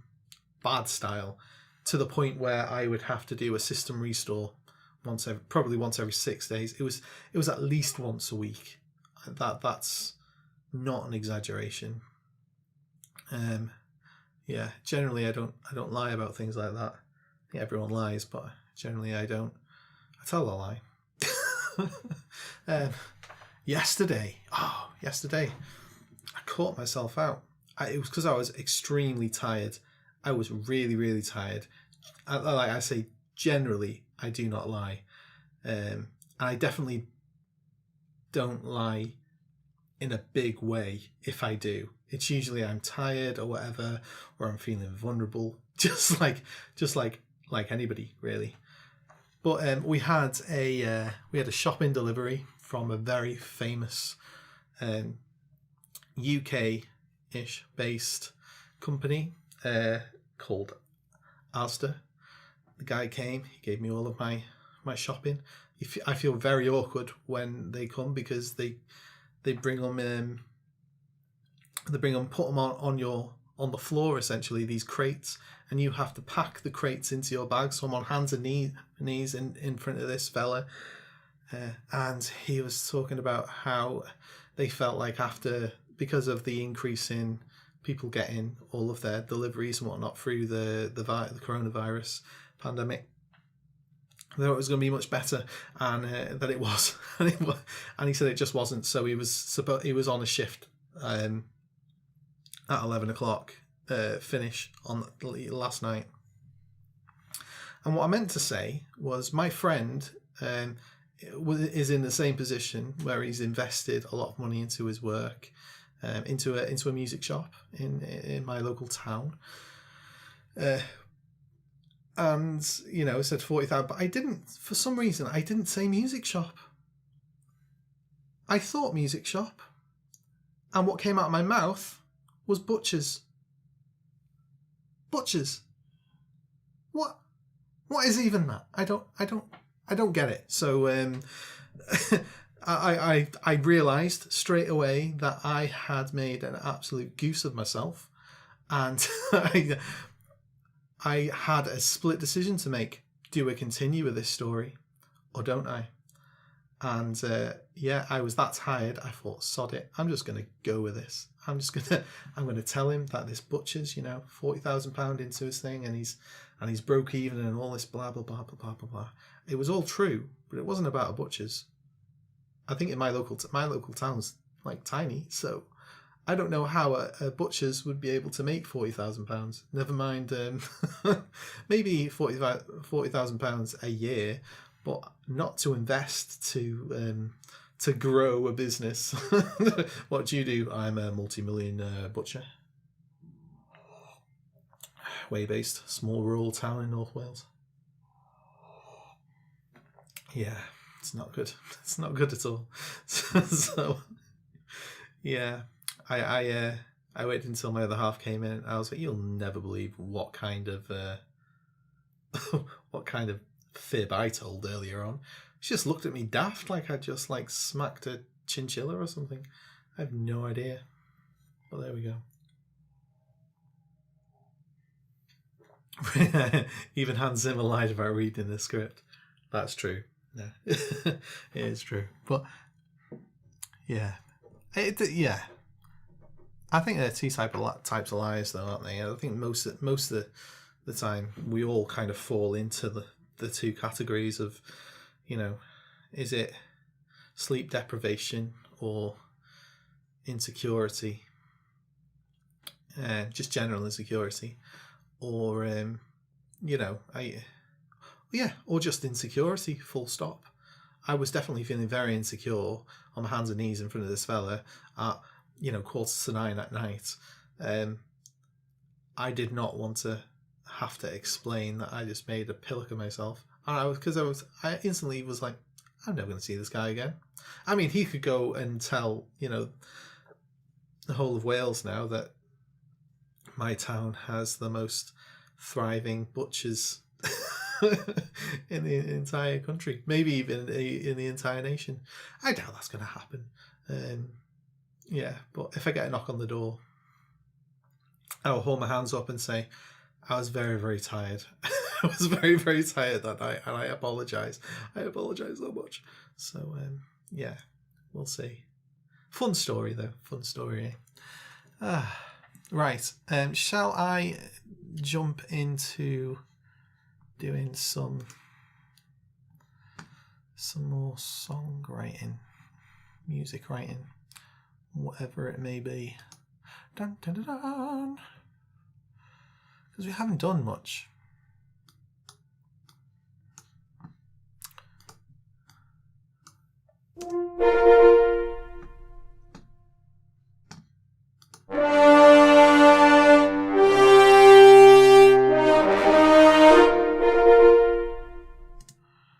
Yeah, that is great. I like that, but it's like a bar too early.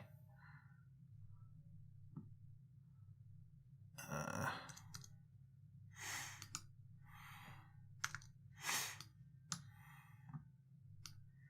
40.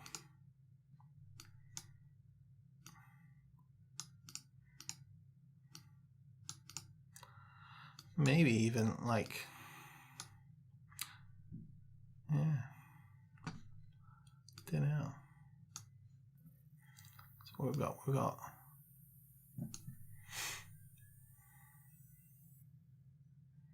on computer.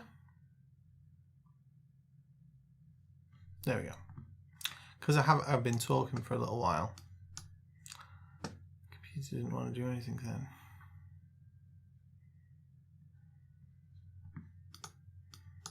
I want to.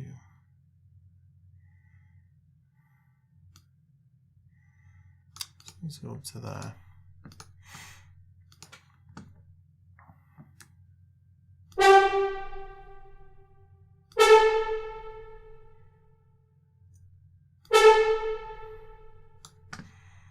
That'll be our variation.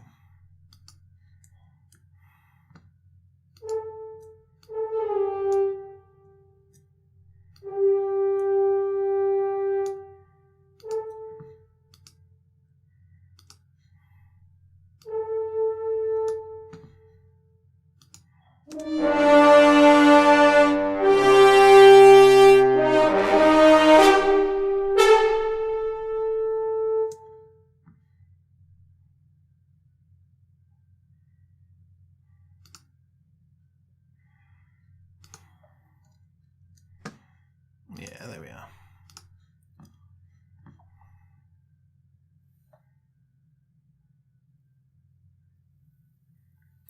Yeah, I do. Yeah, I do actually know the story. But like, Hans Zimmer says a lot of crazy stuff, doesn't he? Like really crazy stuff. Like, yeah, I love Hans Zimmer's music. I love even more that he relies on his friends to help him. I think that is a very clever business move, but also a really admirable thing in terms of, you know, honouring your friends and the people who you meet. I think that's it's just a beautiful thing. A really, really beautiful thing to do.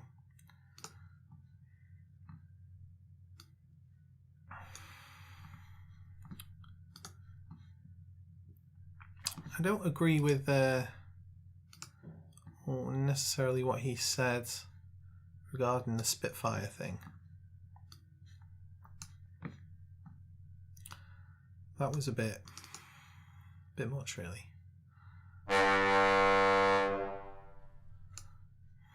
What was the note? It was an A, wasn't it?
What's your view then, Michael? Go on. I want to hear.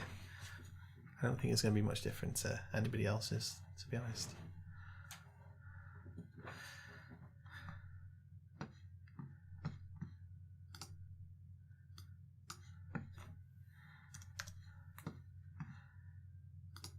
I think, yeah, I personally, I like the piece. The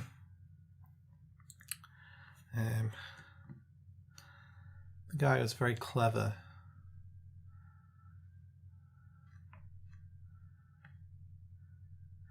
As in the guy who won.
Oh yeah, Spitfire definitely best up, I think.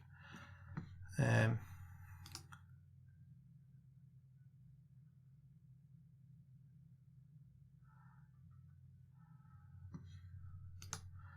be honest with you, I think if I won something like that,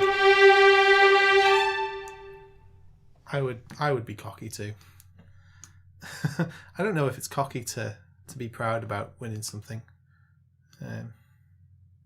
I don't know the guy though, so I really don't know the guy.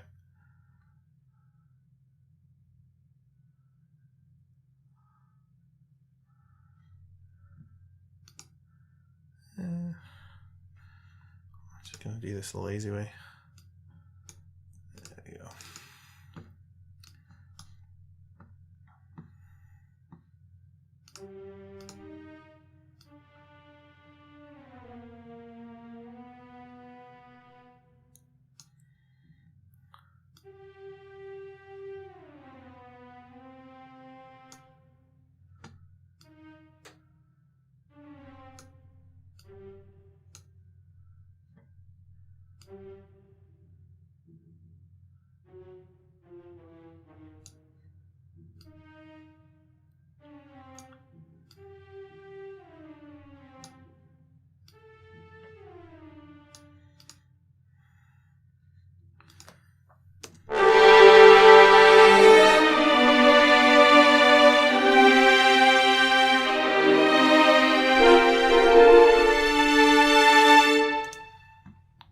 I forgot about those horns.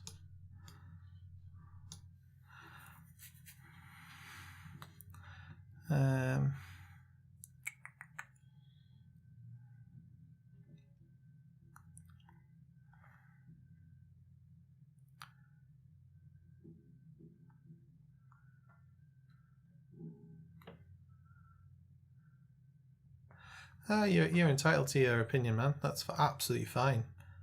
I'm not here to say that's right or wrong. I think I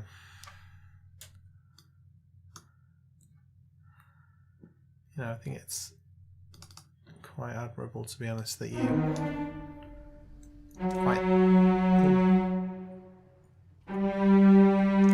that you're open enough to say that's just my opinion. Not entirely sure whether it's right, whether it's wrong. I think it becomes dangerous. It only becomes dangerous, sorry, when you start to say, no, my opinion is the only opinion. I'm not saying that at all.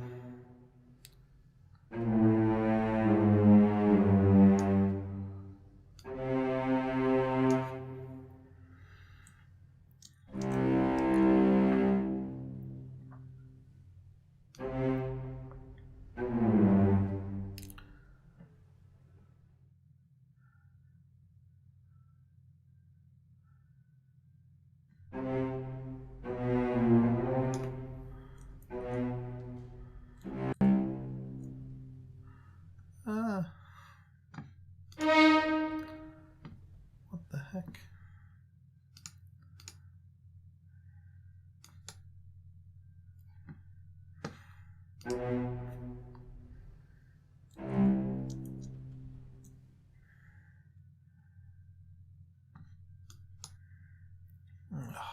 on.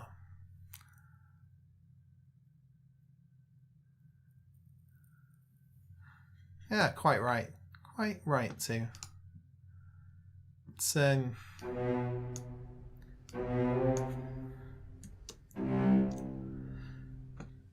think it's just a case of just being chill about it, isn't it?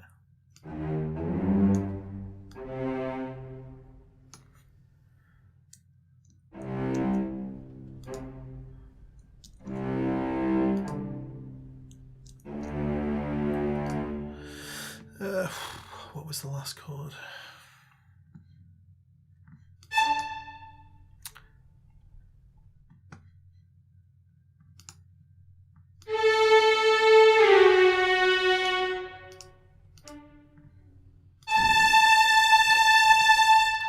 Let's see how that... Oh, that's not necessarily gonna work because the last chord here isn't what the last chord there is. Oh, the first chord. So D, G, G, G, G, G. So G there. And this is like a D chord, isn't it? D, D, F sharp,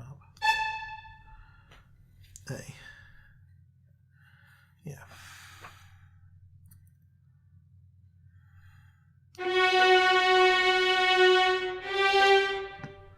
That was suspension.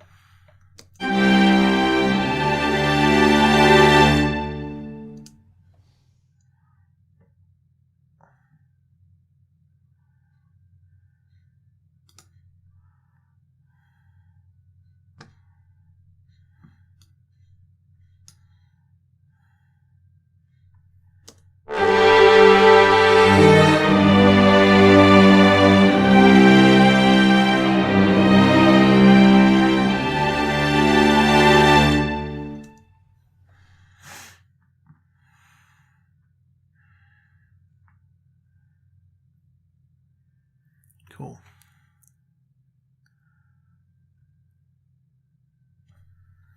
Yeah, exactly. Yeah, definitely. I think it's something only actually that is being taught in schools at the moment. It's only just being brought in because I work in a college and we essentially have quite aggressive kids sometimes who have discussions sometimes by no fault of their own, and you've just got to acknowledge that it's no fault of anybody's, whether they're aggressive or not. But I know in the 90s and noughties, what was pushed forward was the idea that everybody is entitled to an opinion, and that was really, really heavily, emphasized within the classroom, not verbally, but in terms of written form, so that as long as you had an argument, it was seen as really good. Yeah, it was seen as the best thing. So then as time goes on and people adopt that, it's fine in a classroom scenario, but then when somebody starts to oppose that, then and starts introducing something like critical thinking, then that model just completely just disintegrates, doesn't it? So I think it's really healthy to have these ideas, these thoughts, and then find a juxtaposition, an opposing thought that challenges your own, not only so that you can grow, but so that somebody else can grow as well, which I think is amazing. But it's something that we're having to reteach students at the moment on a daily basis because they don't know how to do that. They are just like, but I have my opinion, you know, and that's all that matters. And well, it's great to have an opinion. It's amazing. Like, I love your opinion, you know, not necessarily because I agree with it, but because you have an opinion, I have an opinion. They might be opposing in some way because, you know, let's face it, we're all different. We've all got a different way of coming to a conclusion, you know, based on our upbringing, based on economic factors, social aspects, you know, everything all into this big cesspot, and then you know, out comes us with our opinions, you know, about things. I'm so influenced by comic books, especially Superman, and you know, especially those triumphant, high, big, larger than life, that my opinions are quite often the opinions that maybe aren't true to life. Yeah, so for instance, most of the time, it's changing as I'm getting older actually, most of the time I will see the good in people that isn't there. Just, you know, for instance, you know, I'll say this on stream. Yeah, it's fine. You know, sometimes there's no, people aren't doing good sometimes, and you know, or you create this persona for somebody. This is something I do, by the way. I create this persona for somebody to make an action justified. You know, so a really good an example of this is, you know, there might have been you know, like a shooting in America or something, you know, might have happened.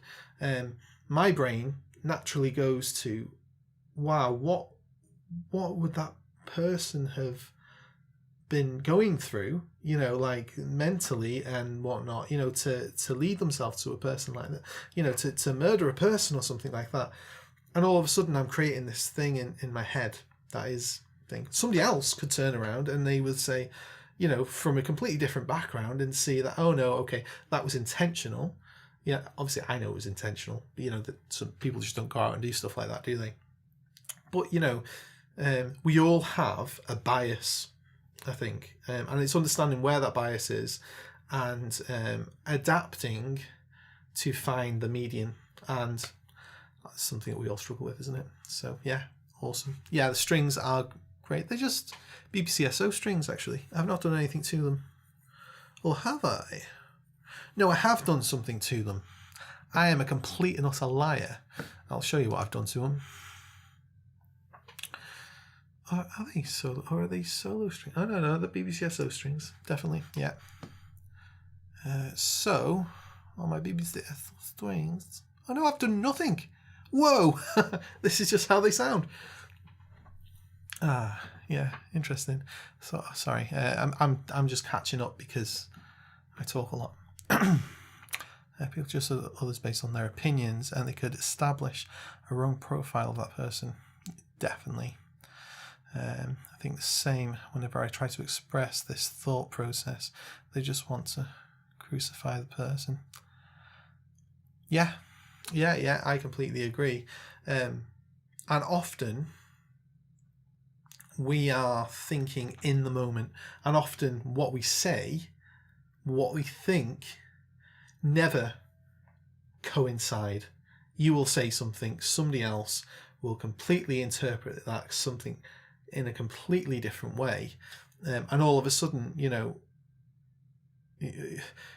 you're not just on opposite sides anymore, you're at war sometimes, you know, and you think, how the heck did I get here, you know? And that's just life. It's just life, isn't it? But yeah, 100% agree that and I think in that sense, you've got to be careful who you talk to. If you see a conflict coming, the easiest way to resolve that is to walk away from it. You know, not because you're the bigger person or whatever, you know, but just to preserve the peace. It's not worth it. It's just so not worth it, is it? You know, like, going out and doing these things. You know, our mental health and our mental stability, and you know, and sometimes if it gets to the point where it gets that heated that it becomes physical, then our physical well-being is much more important than an opinion, especially an opinion that can be misconstrued. You know, there's my friend, now I'm definitely not naming names because I don't want anybody to see this and find out who I'm talking about. But my friend is opposed to some aspects of the LGBTQ thing that's going on at the moment. You talk to them, you talk to this person, and you understand straight away that it is nothing against them, you know, or even their views or whatnot. It's not. It's a very logical thing that he's talking about. But I've seen them have conversations with other people where all they've heard is the fact that there are elements that they don't agree with, and such that they've jumped to a conclusion that is completely aggressive, and all of a sudden it's gone from 0 to 1,000 in terms of, you know, how intense the conversation gets sometimes, and that's really, really sad. You know, it's really sad, and I understand, you know, that, you know, that whole thing is about just people wanted to be accepted. That's, you know, and treated right, and that's great. You know, I think it's fantastic, and he understands that, and that's why he would never say anything, you know, bad. Just disagrees with a few aspects. But if you know, that's how you've only got to touch the wrong nerve, haven't you? And then all of a sudden it's just there. It's crazy. Yes, human. I'm going to say this now. This is quotes of Michael. Man, human beings are some difficult species. Yes, we are. We are so difficult. Yes, so difficult. I'm going to be smart. Also, hold it out, so I don't want to waste that marine energy on conflicts. Yeah, it's not worth it at all. Oh man, you're like my spirit animal right now, or person. I've got llamas on today. Oh damn it! My two favourite animals are llamas and sloths. Well, alpacas more than llamas because they got much better ears, but essentially they're the same animal. Yeah, sloth is definitely my spirit animal. We are the same person in that respect. So let's. Don't know what I'm gonna do with this. To be honest, that's just.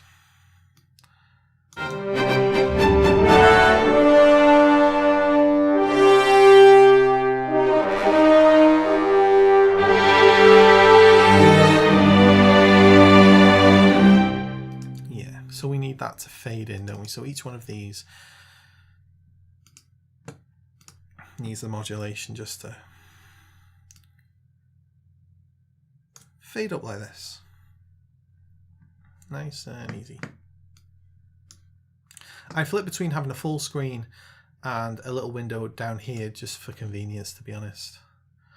Usually I'd have it on two screens and I'd swap over like that, but one's got my stream stuff on it.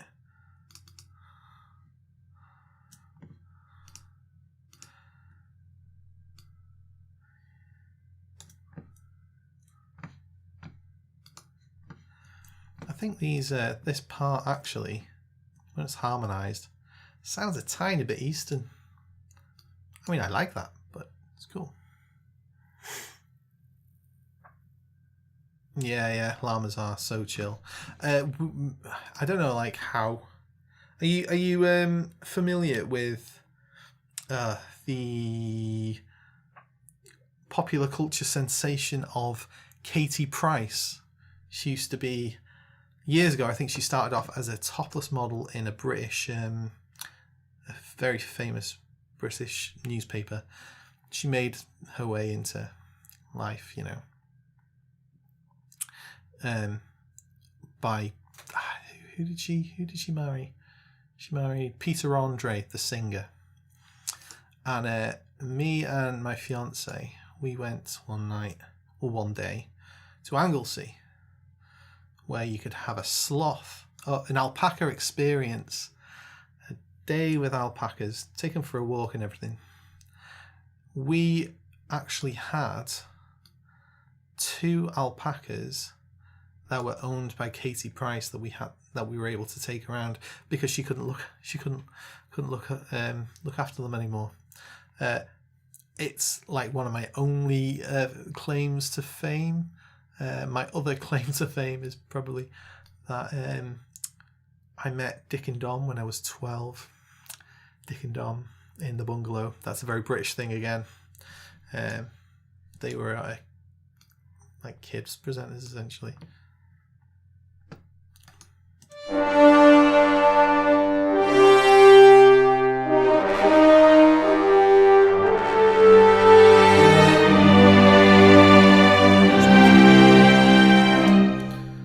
Yeah, if you've not heard of her, it's for the best. Yeah, it's definitely for the best. Right, let's see if we can get some more flutes.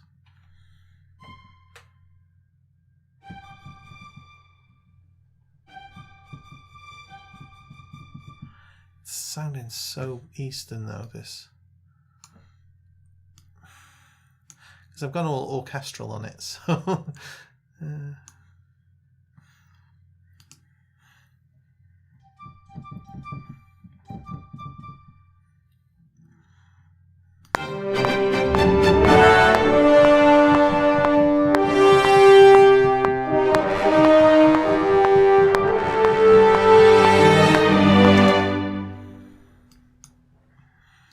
can't actually hear it, that's...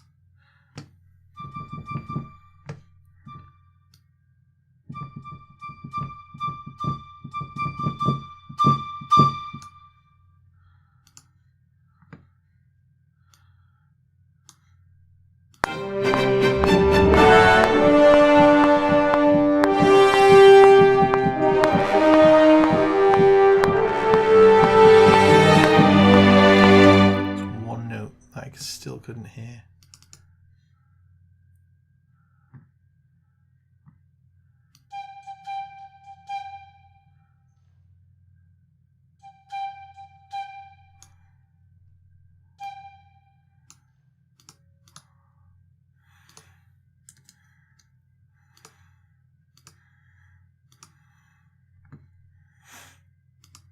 So there's a reason though.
Definitely, I am getting exactly the same vibes.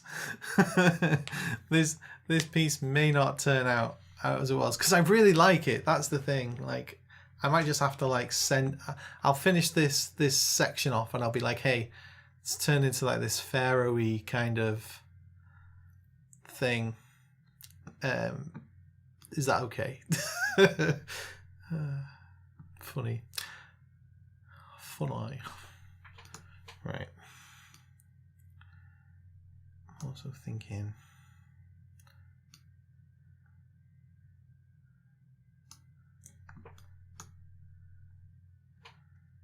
yeah, seems good to me.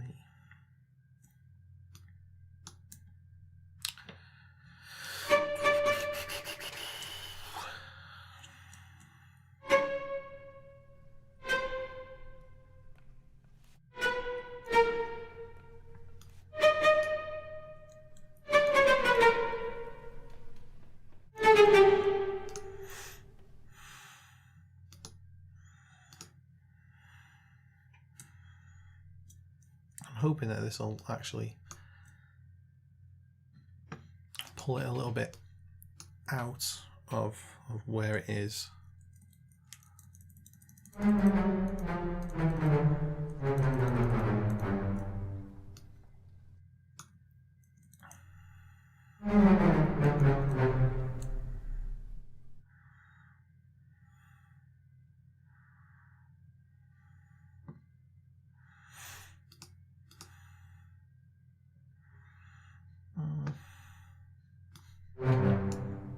Maybe for these in octaves.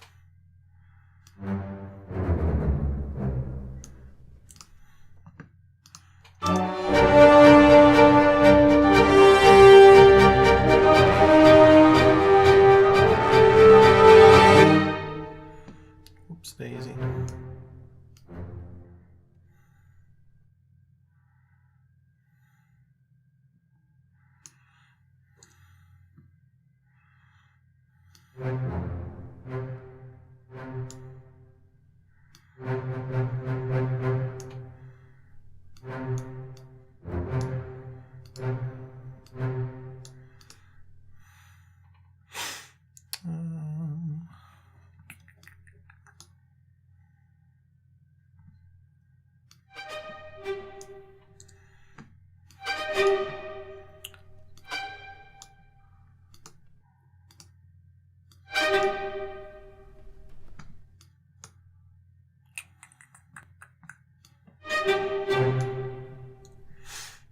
And sort this one out.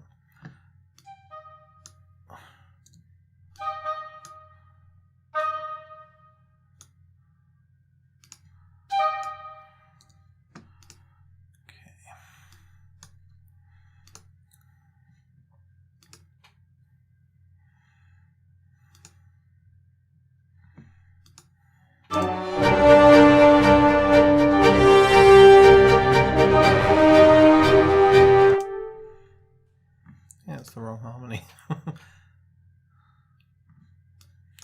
Just mute them for a second. Oh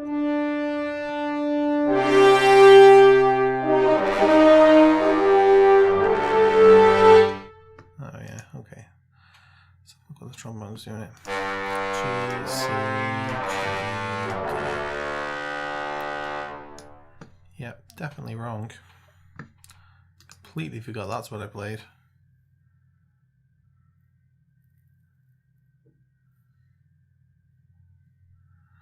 Oh, I'm behind again now, aren't I?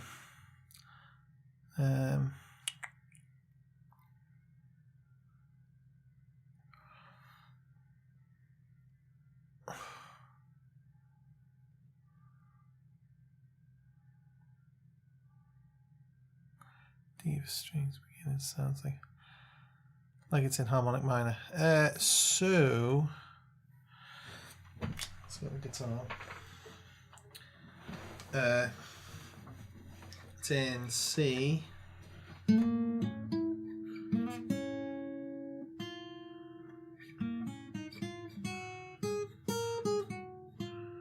Harmonic minor would be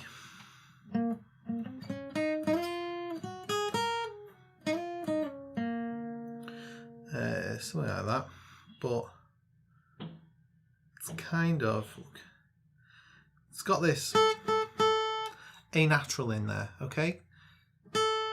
And the A natural, it's outlining a D major chord. We're taking the D major from It's known as the 5/5 chord. So you go from the 5th, C, you go to the 5th, which is G, and you go from G, and you find D, the 5th of the 5th. Okay, so it's a 5/5 chord. So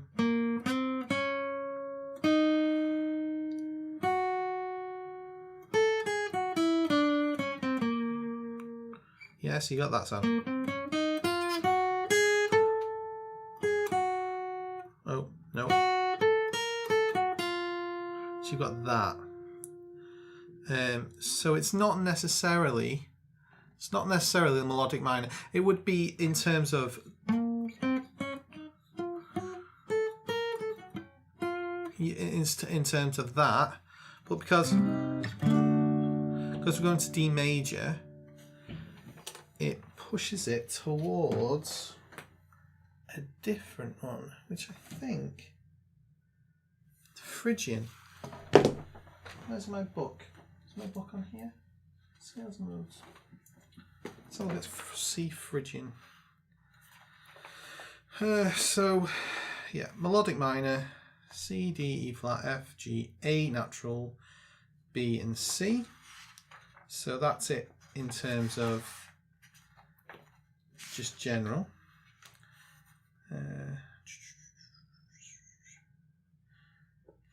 Phrygian. Yeah, so you were right, it's melodic, and then what happens is if I go down from there, I end up going Phrygian.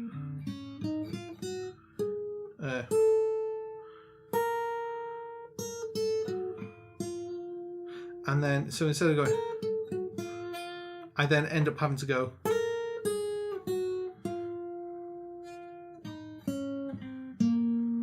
Yeah. So that then means that it's not the harmonic. It turns into the harmonic minor, sorry. No, wait. No, other way around. Okay, so what I'm actually playing is the harmonic minor. So it's a harmonic minor scale, and it would be the melodic going down. So it'll be C, D, E, F, G, flat. Yeah. A natural, and then back on B and C. Yeah. But then on the way down, so you'd have to flatten it on the way down.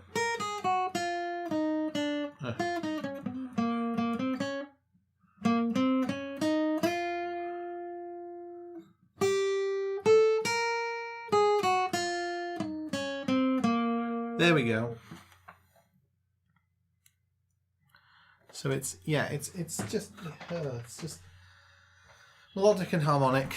They're a bit big gobbledygook. I always forget about them, to be honest, and then we'll see it.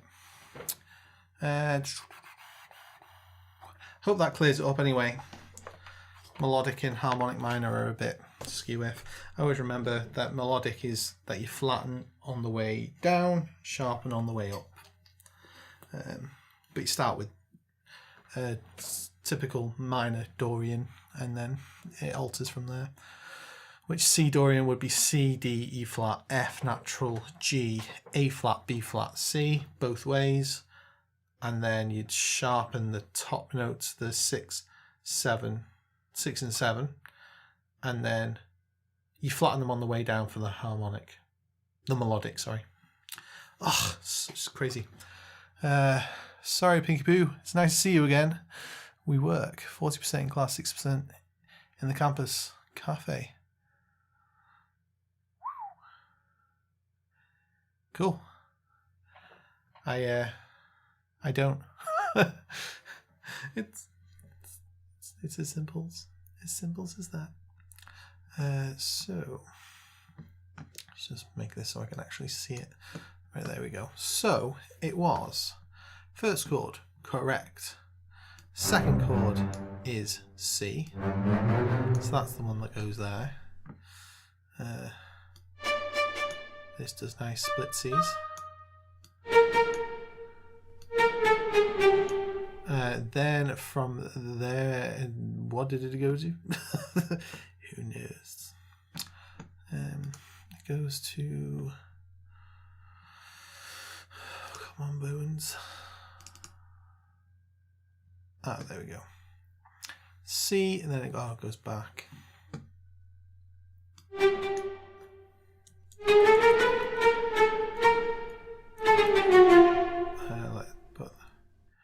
So we go, yeah, so we'll C down to G. So we'll do that. Oops.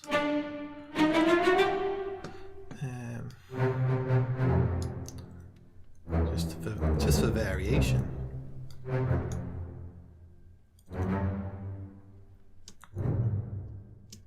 We'll stay up there.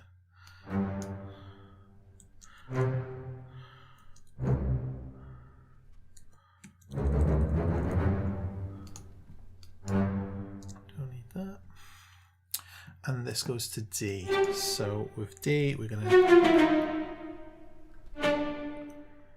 keep that in the same place.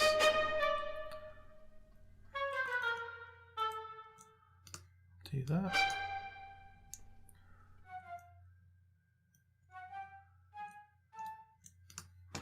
See how that sounds.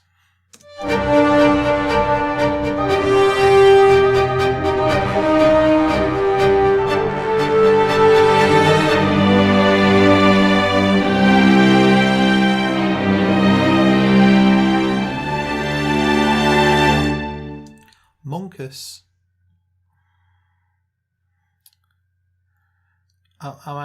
I'm confused now. So what are you on about, Michael? Monkus, does that mean something? Sorry for my ignorance. Genuinely.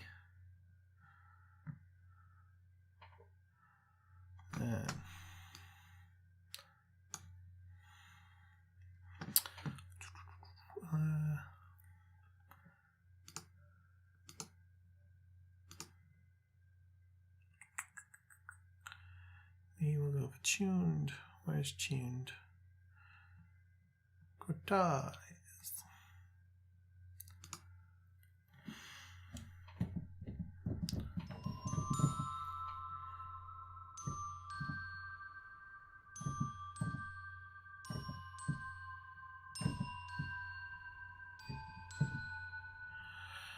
Do that.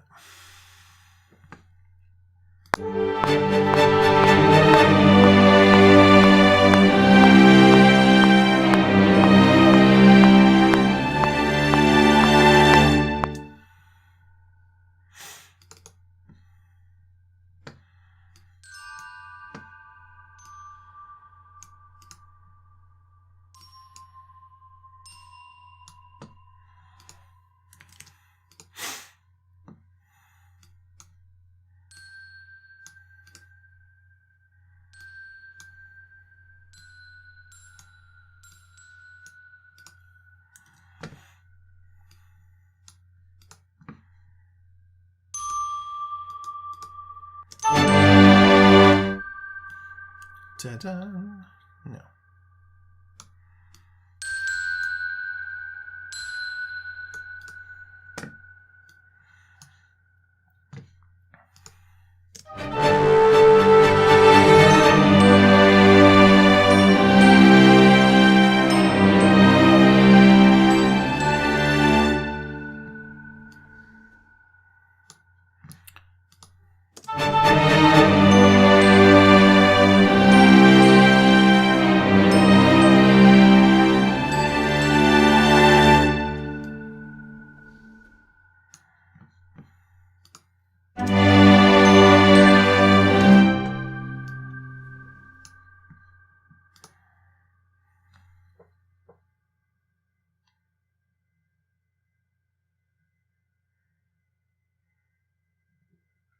Oh.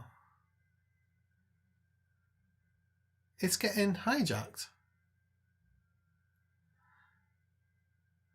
I'm really confused. What's going on? I do not know. Did you say that? It's getting hijacked. Are you saying that Pinky Poo isn't real? If you are, man, then I have been. Oh, I've been lied to by myself.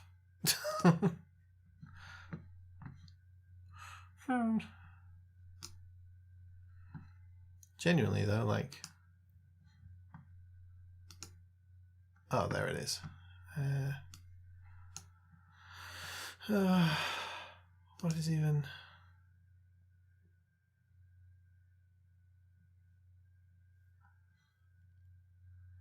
Oh, I don't even know what's going on right now.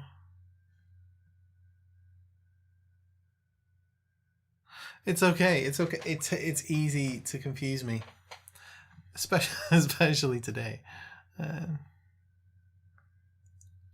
Feel like chicken tonight. Oh, right. Okay.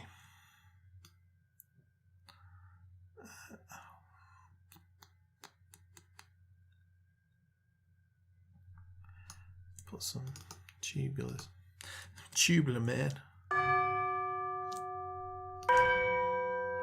See how that sounds.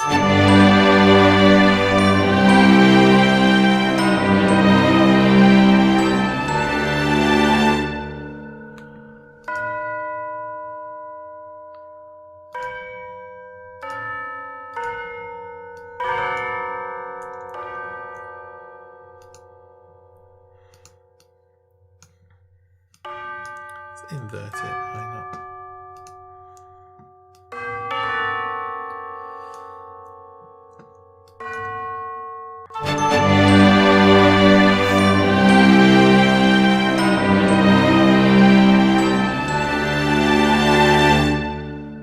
I don't like it.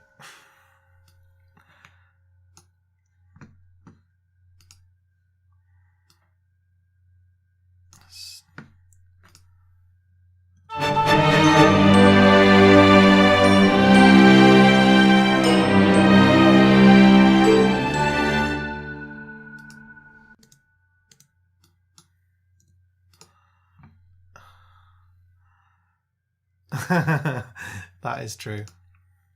It's why I keep on changing. I think I keep on going, "Ooh, this sounds too like something."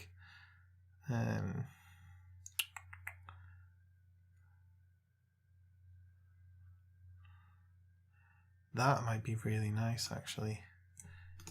Let's take this.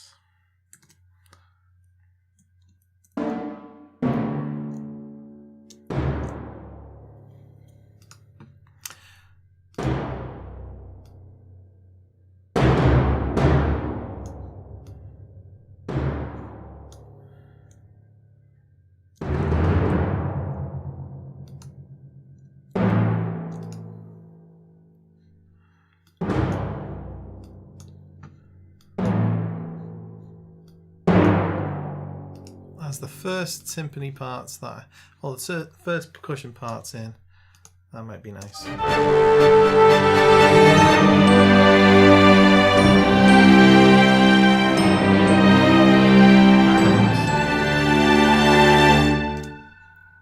Okay, I'm craving percussion now, especially just for this part. I wasn't going to do percussion yet, but I can't help myself. Armageddon 2. So as part of this, there are rolls.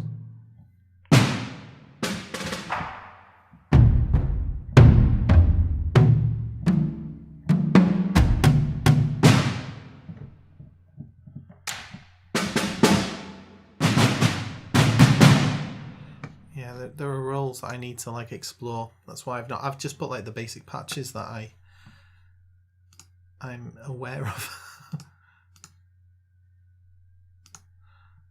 So where are we now? Transitions. It's got to be swells. Nope.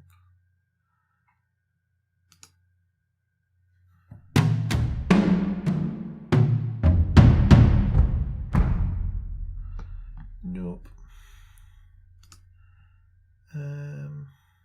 It wouldn't be in this, would it? It would be in the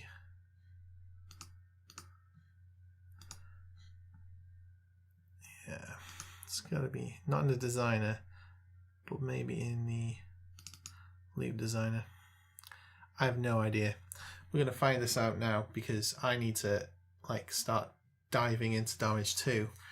It was interesting because like Chris was saying, he messaged me, I think, or maybe it was like on the stream, I can't remember, but he asked, he basically asked what preset I was using, like I had my own preset. I didn't.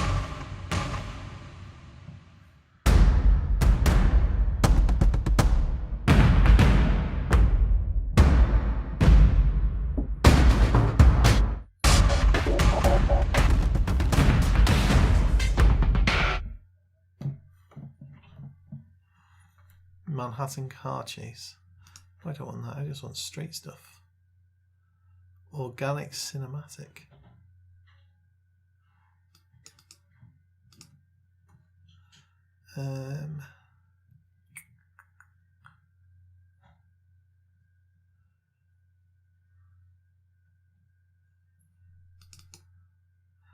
That sounds like it's something that we would.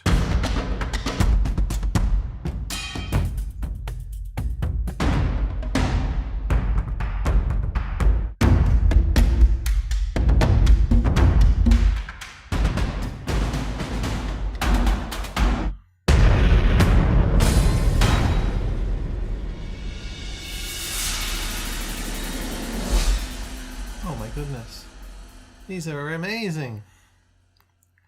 Yeah, damage 2 is really massive. I don't think it's the loop designer that I'm actually thinking. I have no idea, to be honest. All star. Oh god, it's got to be all full loops.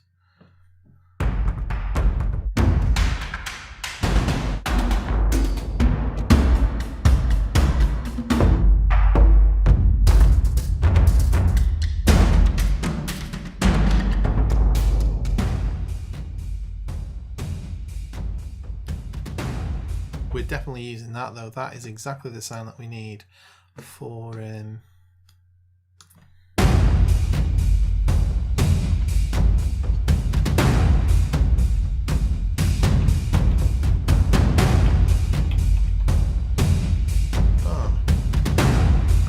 Can I not like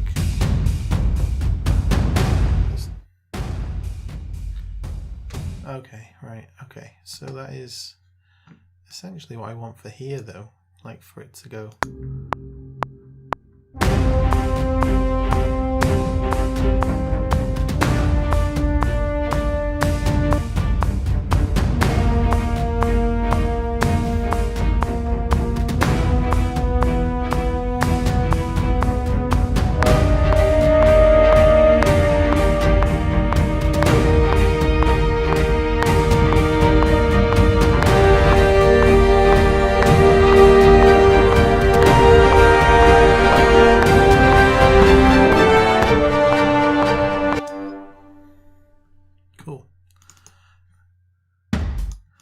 Definitely couldn't have got any better of a loop for that, I don't think.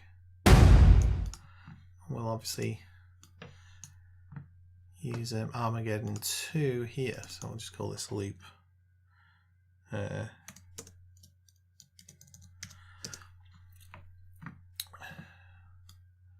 back over this.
that is why. Ah, damn it.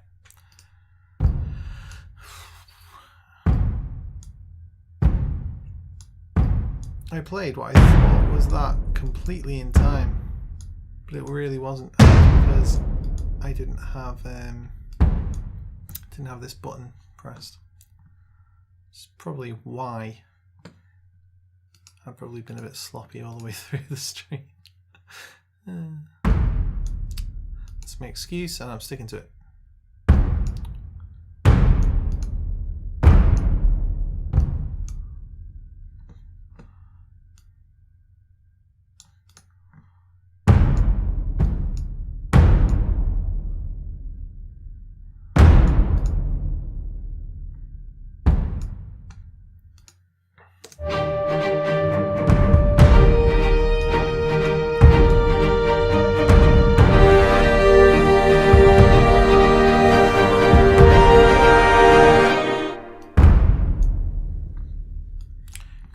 Toms in there as well, just copy and paste this above. Listen to that loop from the beginning.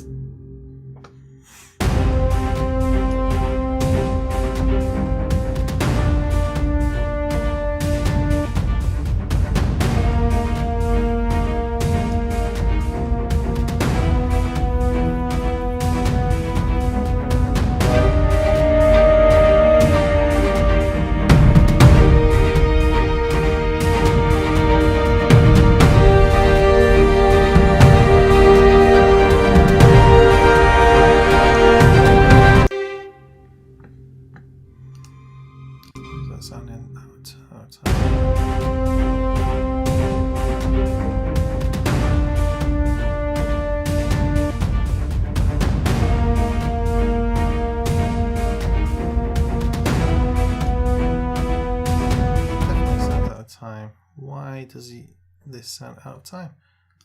It shouldn't. Oh.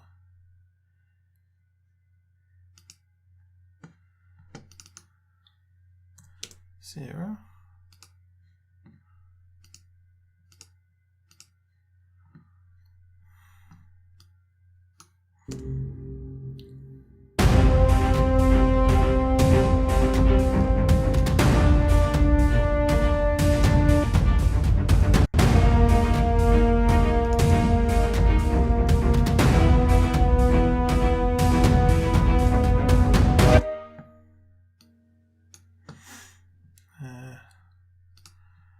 Solo this and solo that.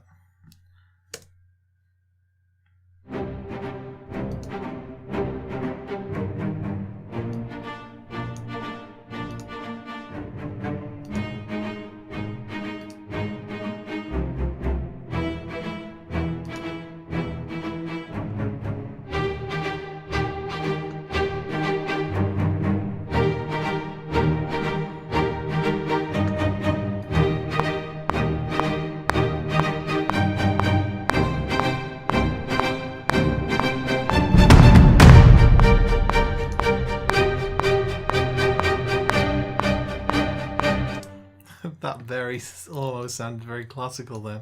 It's quite funny.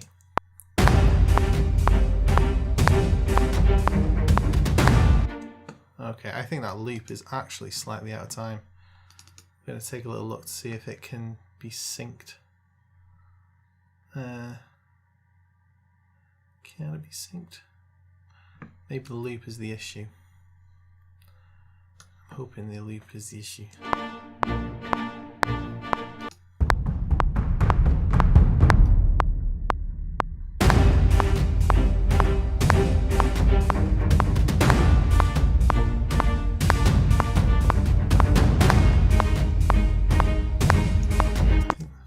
Is a triplet loop, or is it triplet vibes?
STR, right? STR means straight.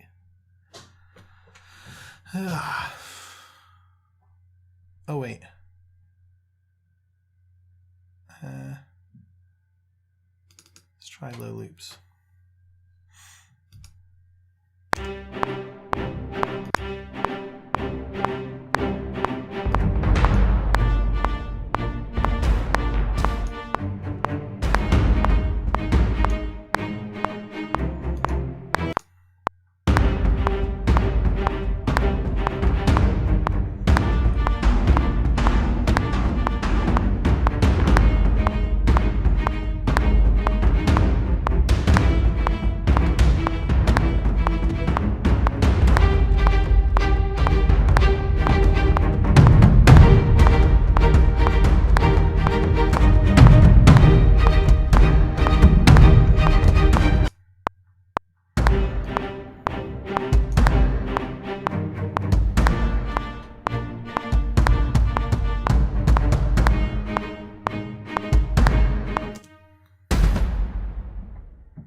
No. Why?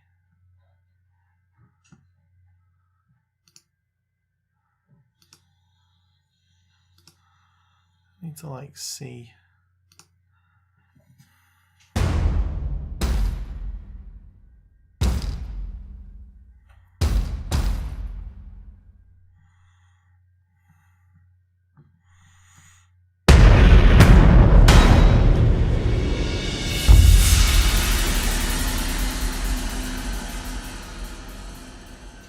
Oh, I get it.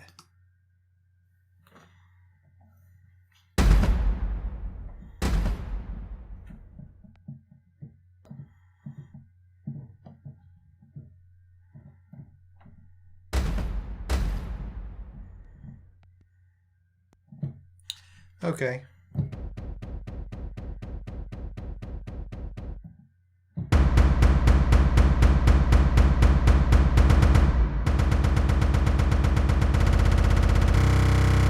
Whoa!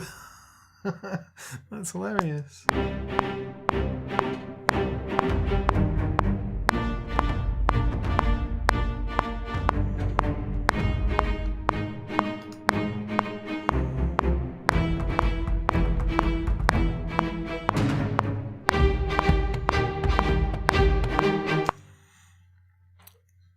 I wish it just had simple loops, because I can't get my head around what this actually is.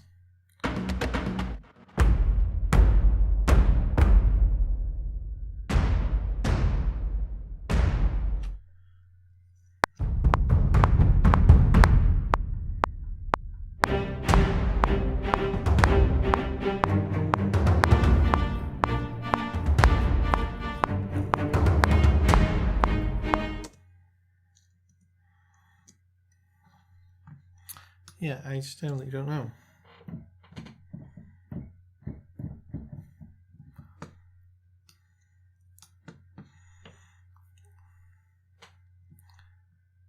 Yeah, it did. You're exactly right.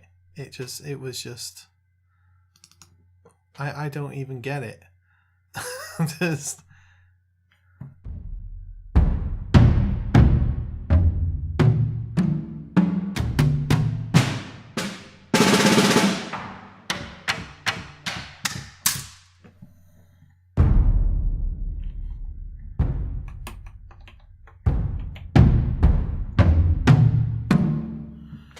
There were rolls when I originally looked. I don't know where I actually looked, but there were definitely rolls. And that's what I was generally looking for at first.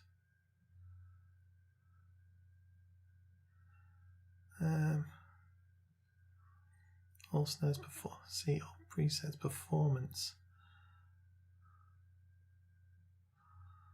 That's what I want, isn't it? Performance.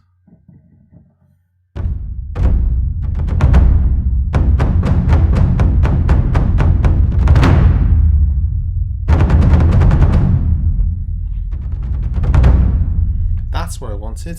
Okay.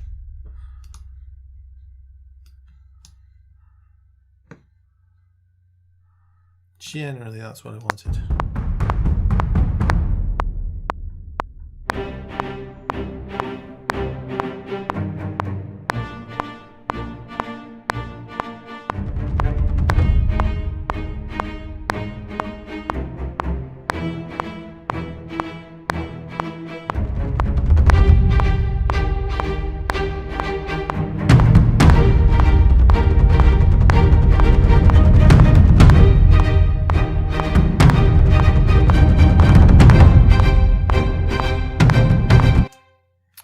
Yeah, so that's definitely what I want.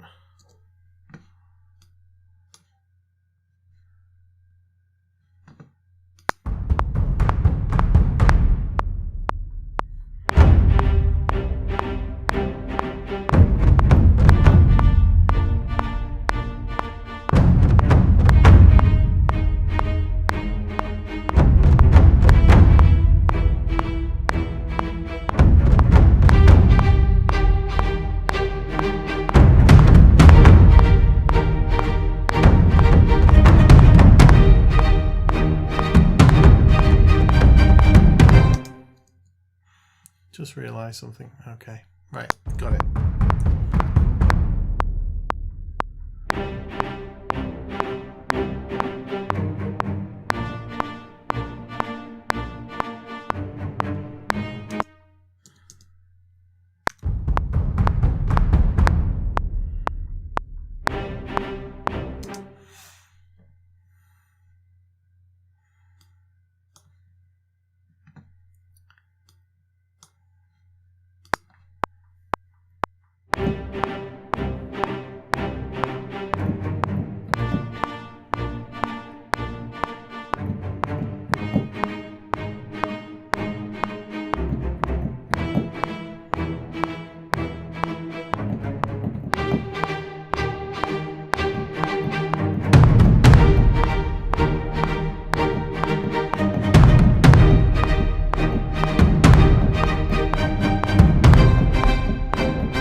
That's cool. I think I accidentally muted that yet.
and we'll move this. It's getting there, isn't it, Michael? It's not there yet, but we'll get there. Right, okay, so I'm just gonna load that thing up again. Now I kind of know where I'm supposed to be, and if I want those kind of performances, that's what I need. I need a performance.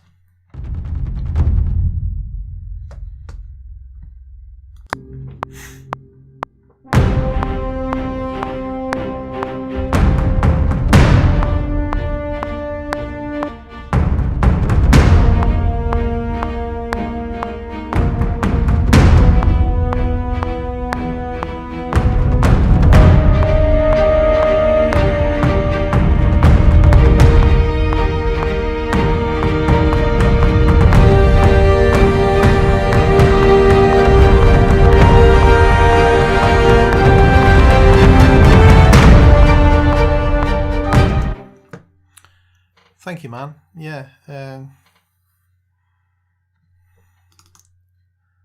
it's probably very wise, actually, assessing your where you want to go.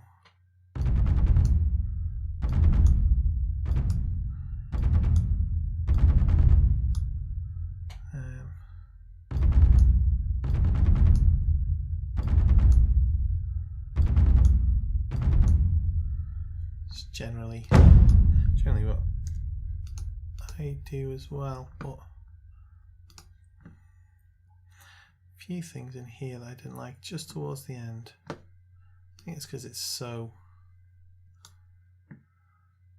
Let's see how that sounds.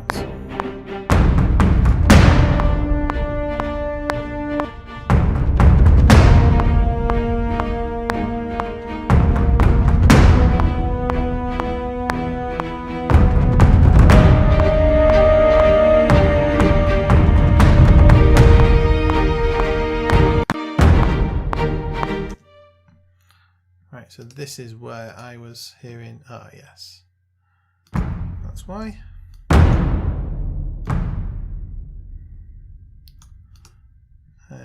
I'm very similar to you, to be honest. Generally, that's what I do.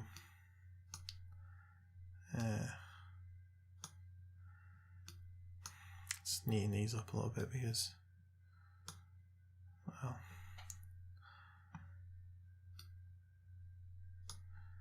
be nice to do it like that. Take a little listen.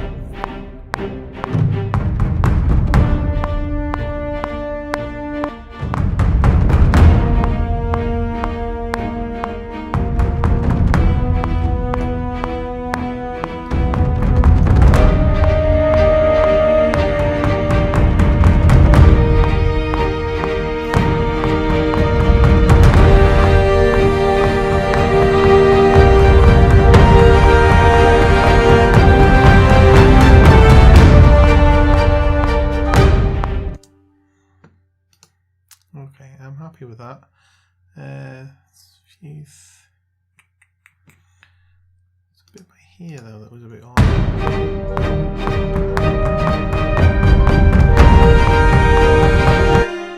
Yeah, this bit here.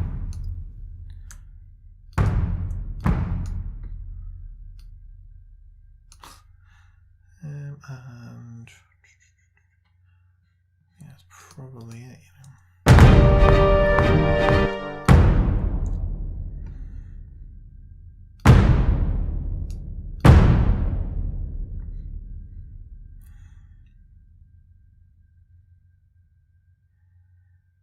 Maybe that needs to be down, I don't know.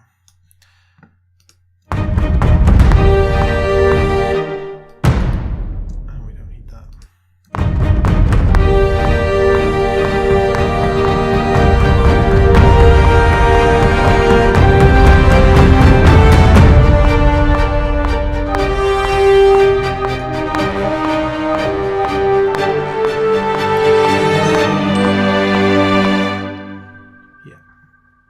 I think that's cool. We'll stick some accent type. Just accents in with these plastic ensemble thing. It's lovely.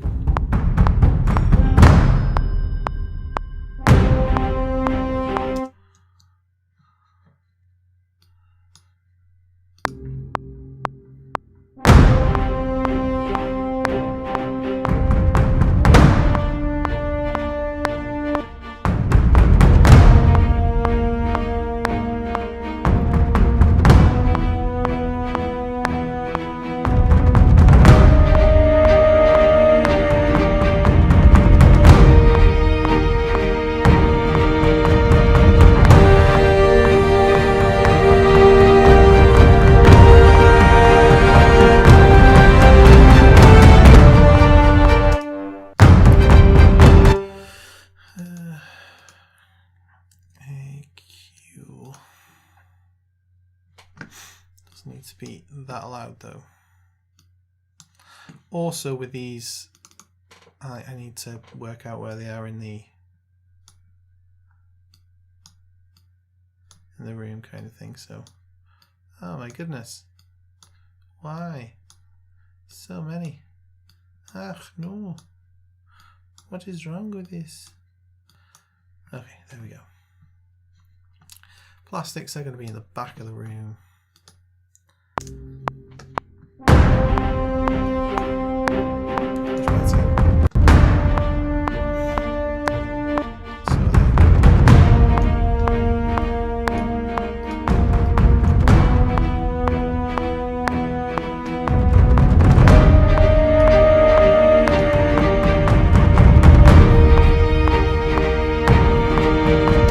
Yeah, ticky-tack-tacks. Yeah, I'll be adding them.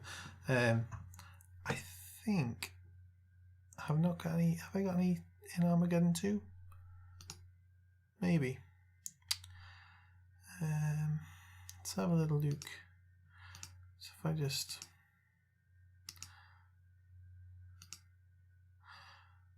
let's have a look at inside the tie codes, I can change this again, but it'll be small, maybe ethnic. Oh no, wait. I think, if I remember right, the Armageddon had sticks.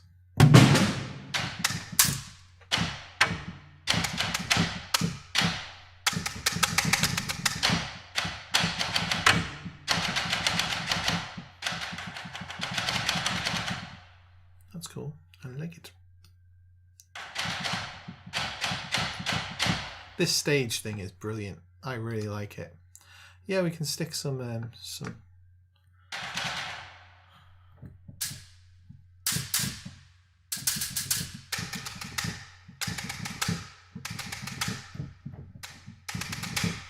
think I like the sound of them a bit more.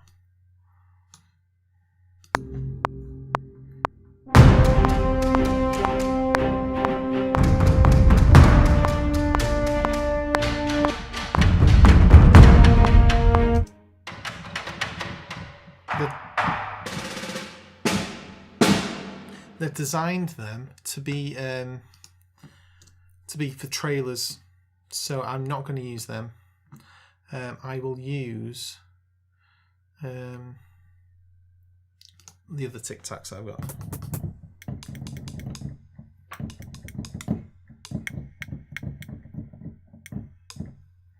And actually, this is from Action Strikes. I can get rid of that Action Strikes. Find the other one, which I thought was right at the top, or maybe I didn't see it. Yep, there it is. And we'll go on to the ensemble. So these are loops. This loop designer is much better, in my opinion. So that's the kind of thing I want, but I just don't want it on that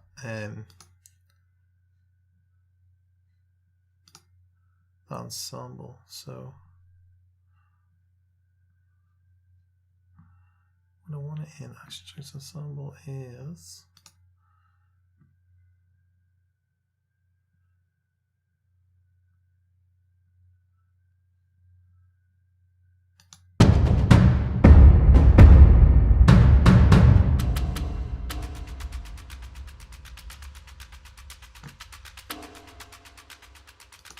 I can always change that. Very simple rhythms, you see. Much nicer.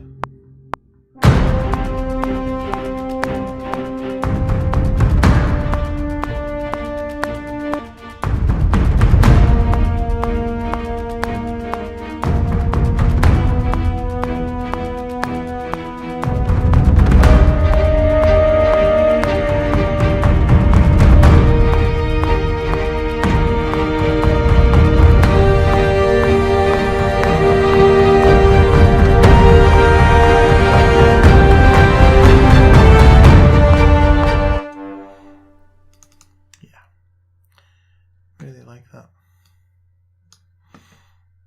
Really like that, in fact. Yeah, Action Strike's amazing for stuff like that. Yeah,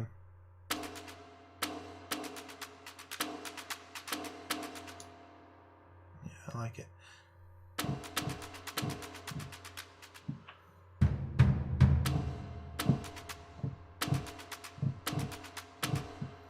And I can always... The thing is with loops, so if I just kept it like that, it would be a bit naff. Wouldn't be very good at all, to be honest. So now I can go back to this and I can find the Action Strikes instrument.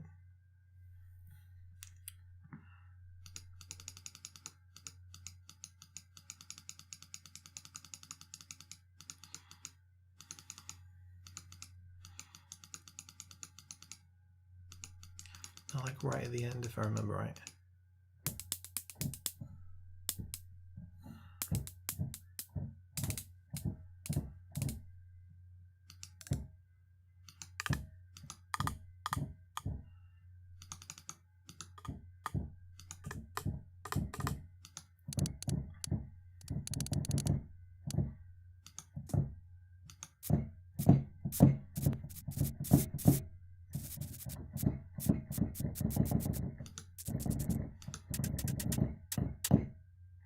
I like them, Charles brushes.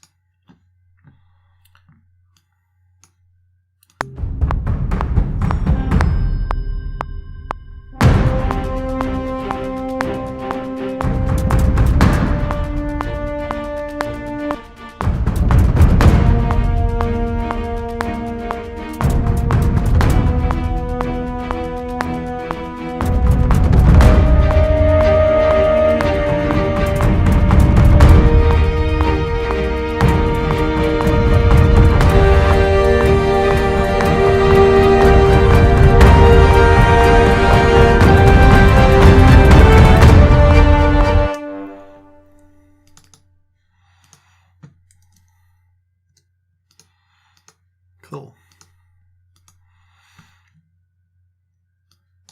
The thing is, the sound of the second one I didn't quite like that much, but there's 2 EQ modes here, so we'll take a look at it.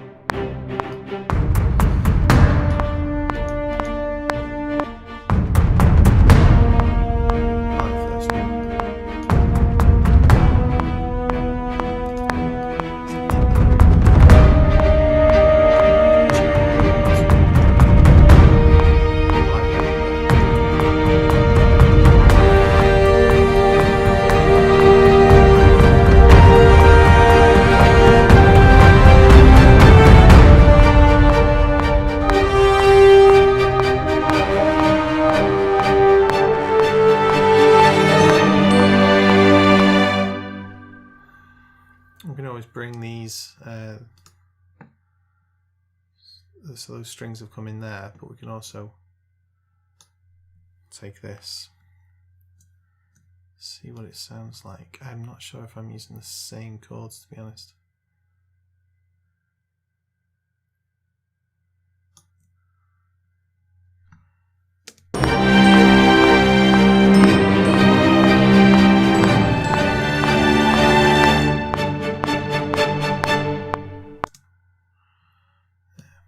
These can be brought up onto the second set of strings as well, making sure that we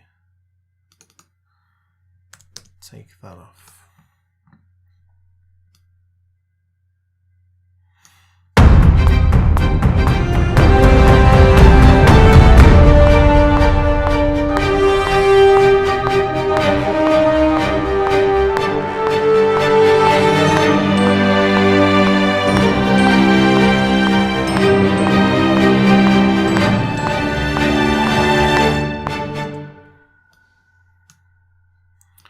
guessing there's bars rest at the end of here.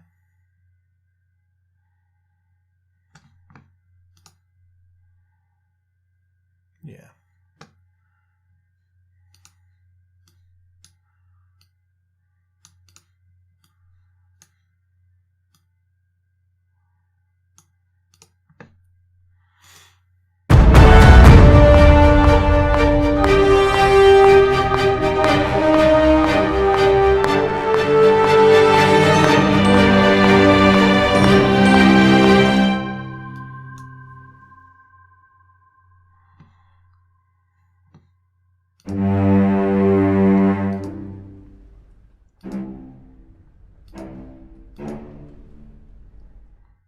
Almost the same, but not quite.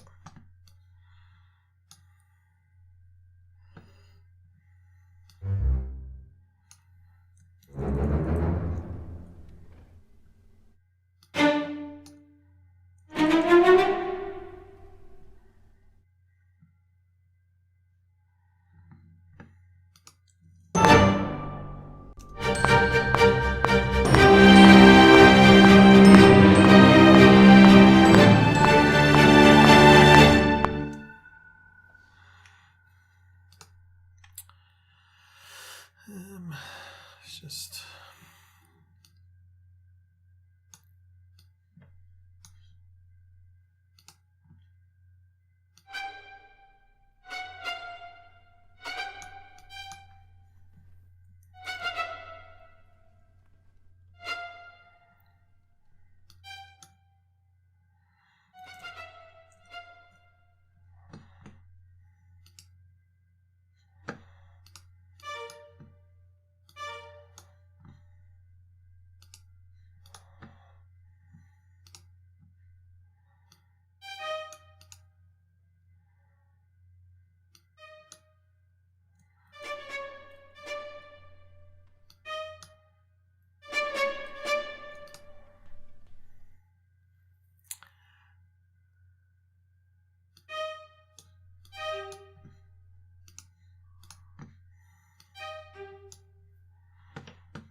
sure that first chord, what was the first chord then?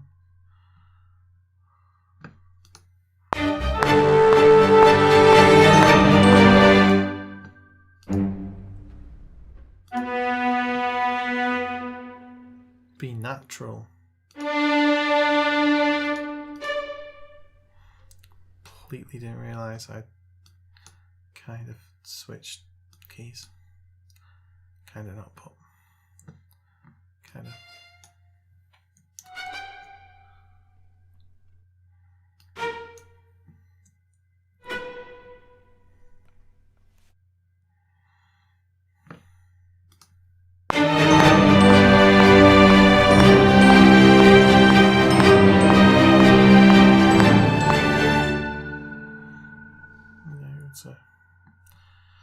I wish my memory was better. It's just...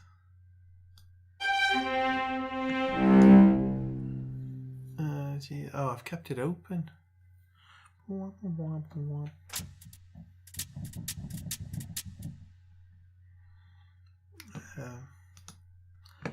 I am going to make an executive decision and say that it's not an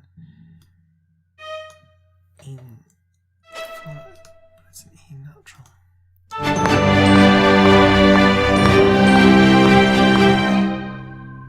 No, it's not.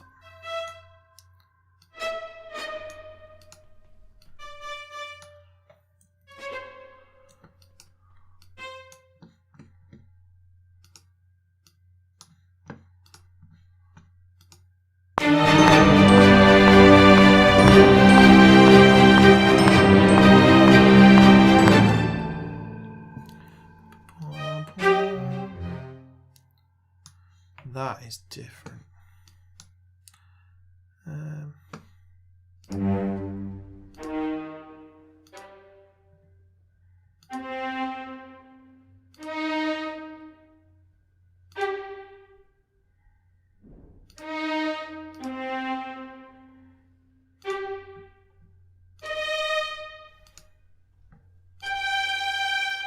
Okay.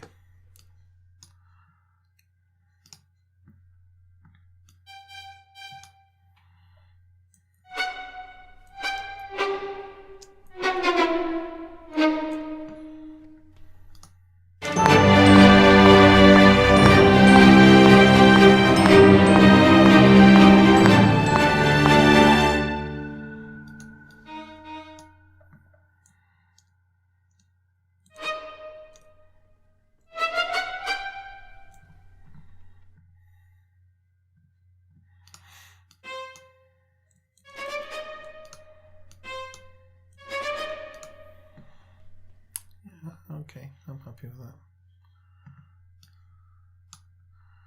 And I think I'll take these, just even them out a little bit.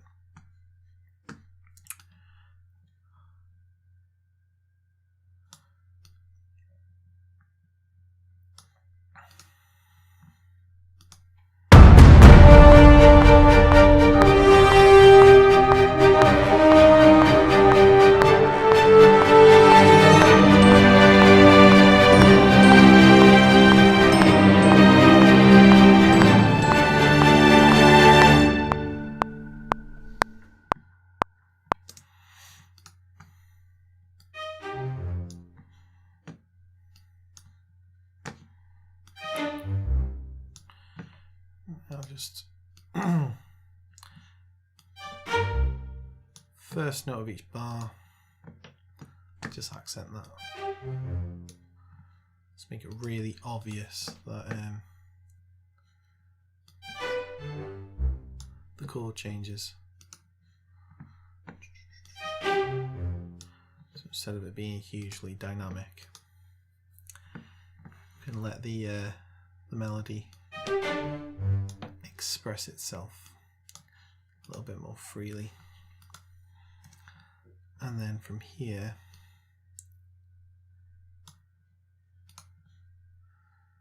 we can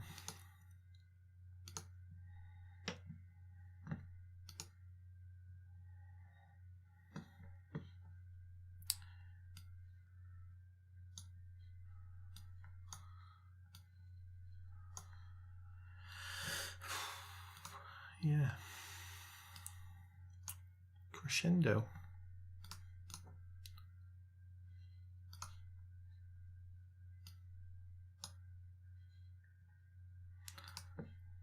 Tell me if it's a bit confusing, me just like scrolling from one screen to another. This is generally how I work, so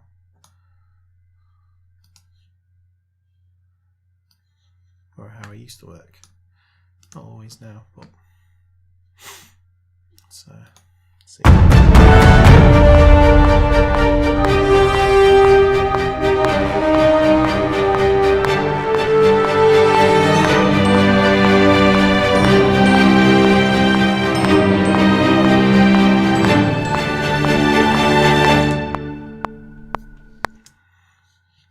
Quite like it. It kind of needs to. Does kind of need to change a lot rhythmically there, though, doesn't it?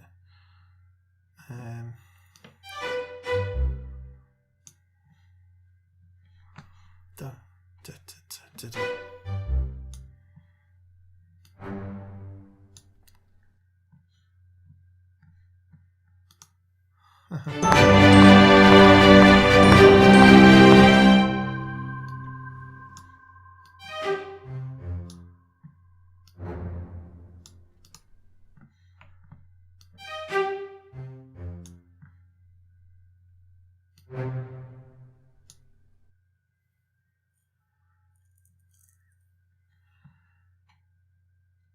switching screens,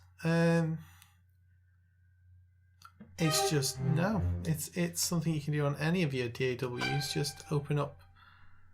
So like, go to the top of your screen, open window, open the MIDI window, which would piano roll. Stick one open, put the other one on, and just flick between them. It's more of a let's just move this over, because I mean, you haven't needed to see what I was doing anyway. It's just been boring, but yeah, it's it's just the this is a scrolly kind of mouse, so it makes it much easier to do stuff like that, I guess.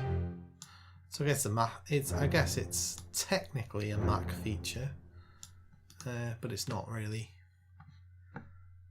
Let's see how that sounds.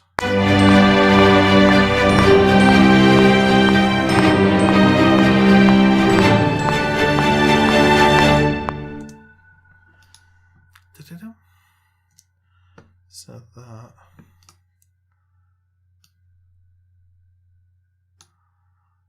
Yeah. Okie dokie.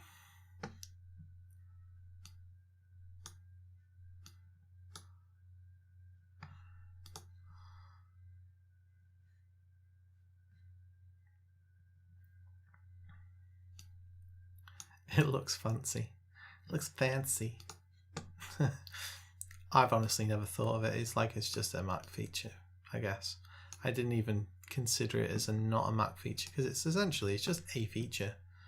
It's just the fact that they want to upmarket their computers. So the thing is, in terms of what you get with Macs, you're only paying about £150 premium. Where they get you is that you have to have a 4K screen. You have to have a scrolly mouse that would cost $150, $200 or UK pounds or whatever, because there's not much difference these days, sadly. To buy it, you have to have a wireless thing, that's designed by them, and all these things, they add money to it, and it's just like,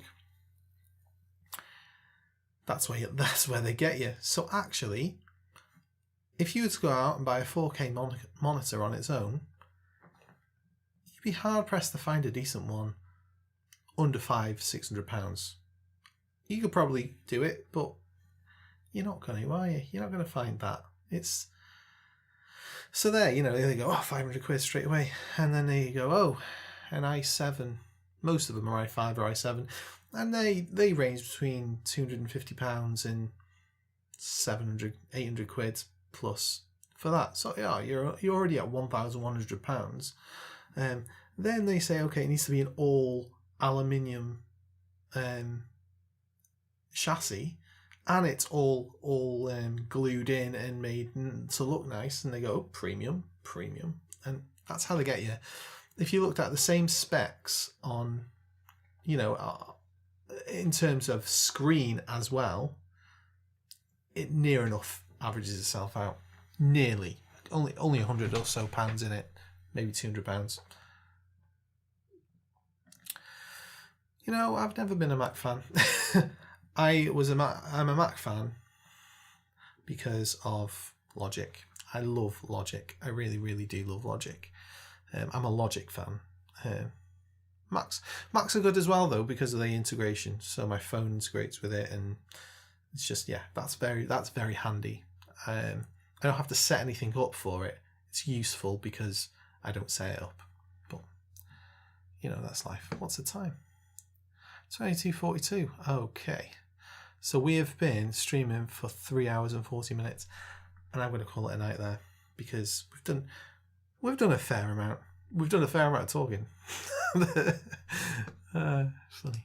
Okay, so I'm gonna move over to the goodbye screen, and I will see you all in the next installment, which hopefully will be in a couple of days. I will make a timer. What's it called? Help me. Brain has now gone to sleep. Seriously. Yeah, it's completely gone. Yeah, I will schedule another stream for maybe Sunday. I don't know what I'm doing Sunday. But I will schedule something there. So thank you so much, Michael, for coming. And thank you for everybody else who has come as well. It's been an absolute dream. It has. It's been amazing.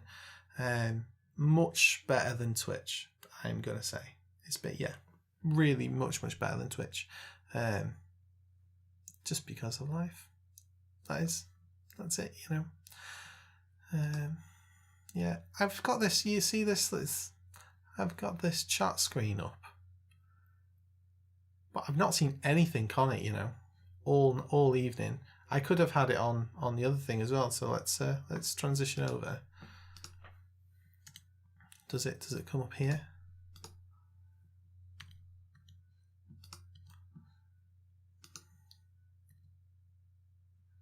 Nope. No. I don't even know. Go on studio mode. If I take off that and then actually just switch over. So I should, oh, there we go. So I could have had it there, but it's not actually showing anything on the chat. So what's in the point in having it? I don't even get it. Thank you, man. Yeah, it was really good to have a chat, and I will see you all soon. So yeah, take care.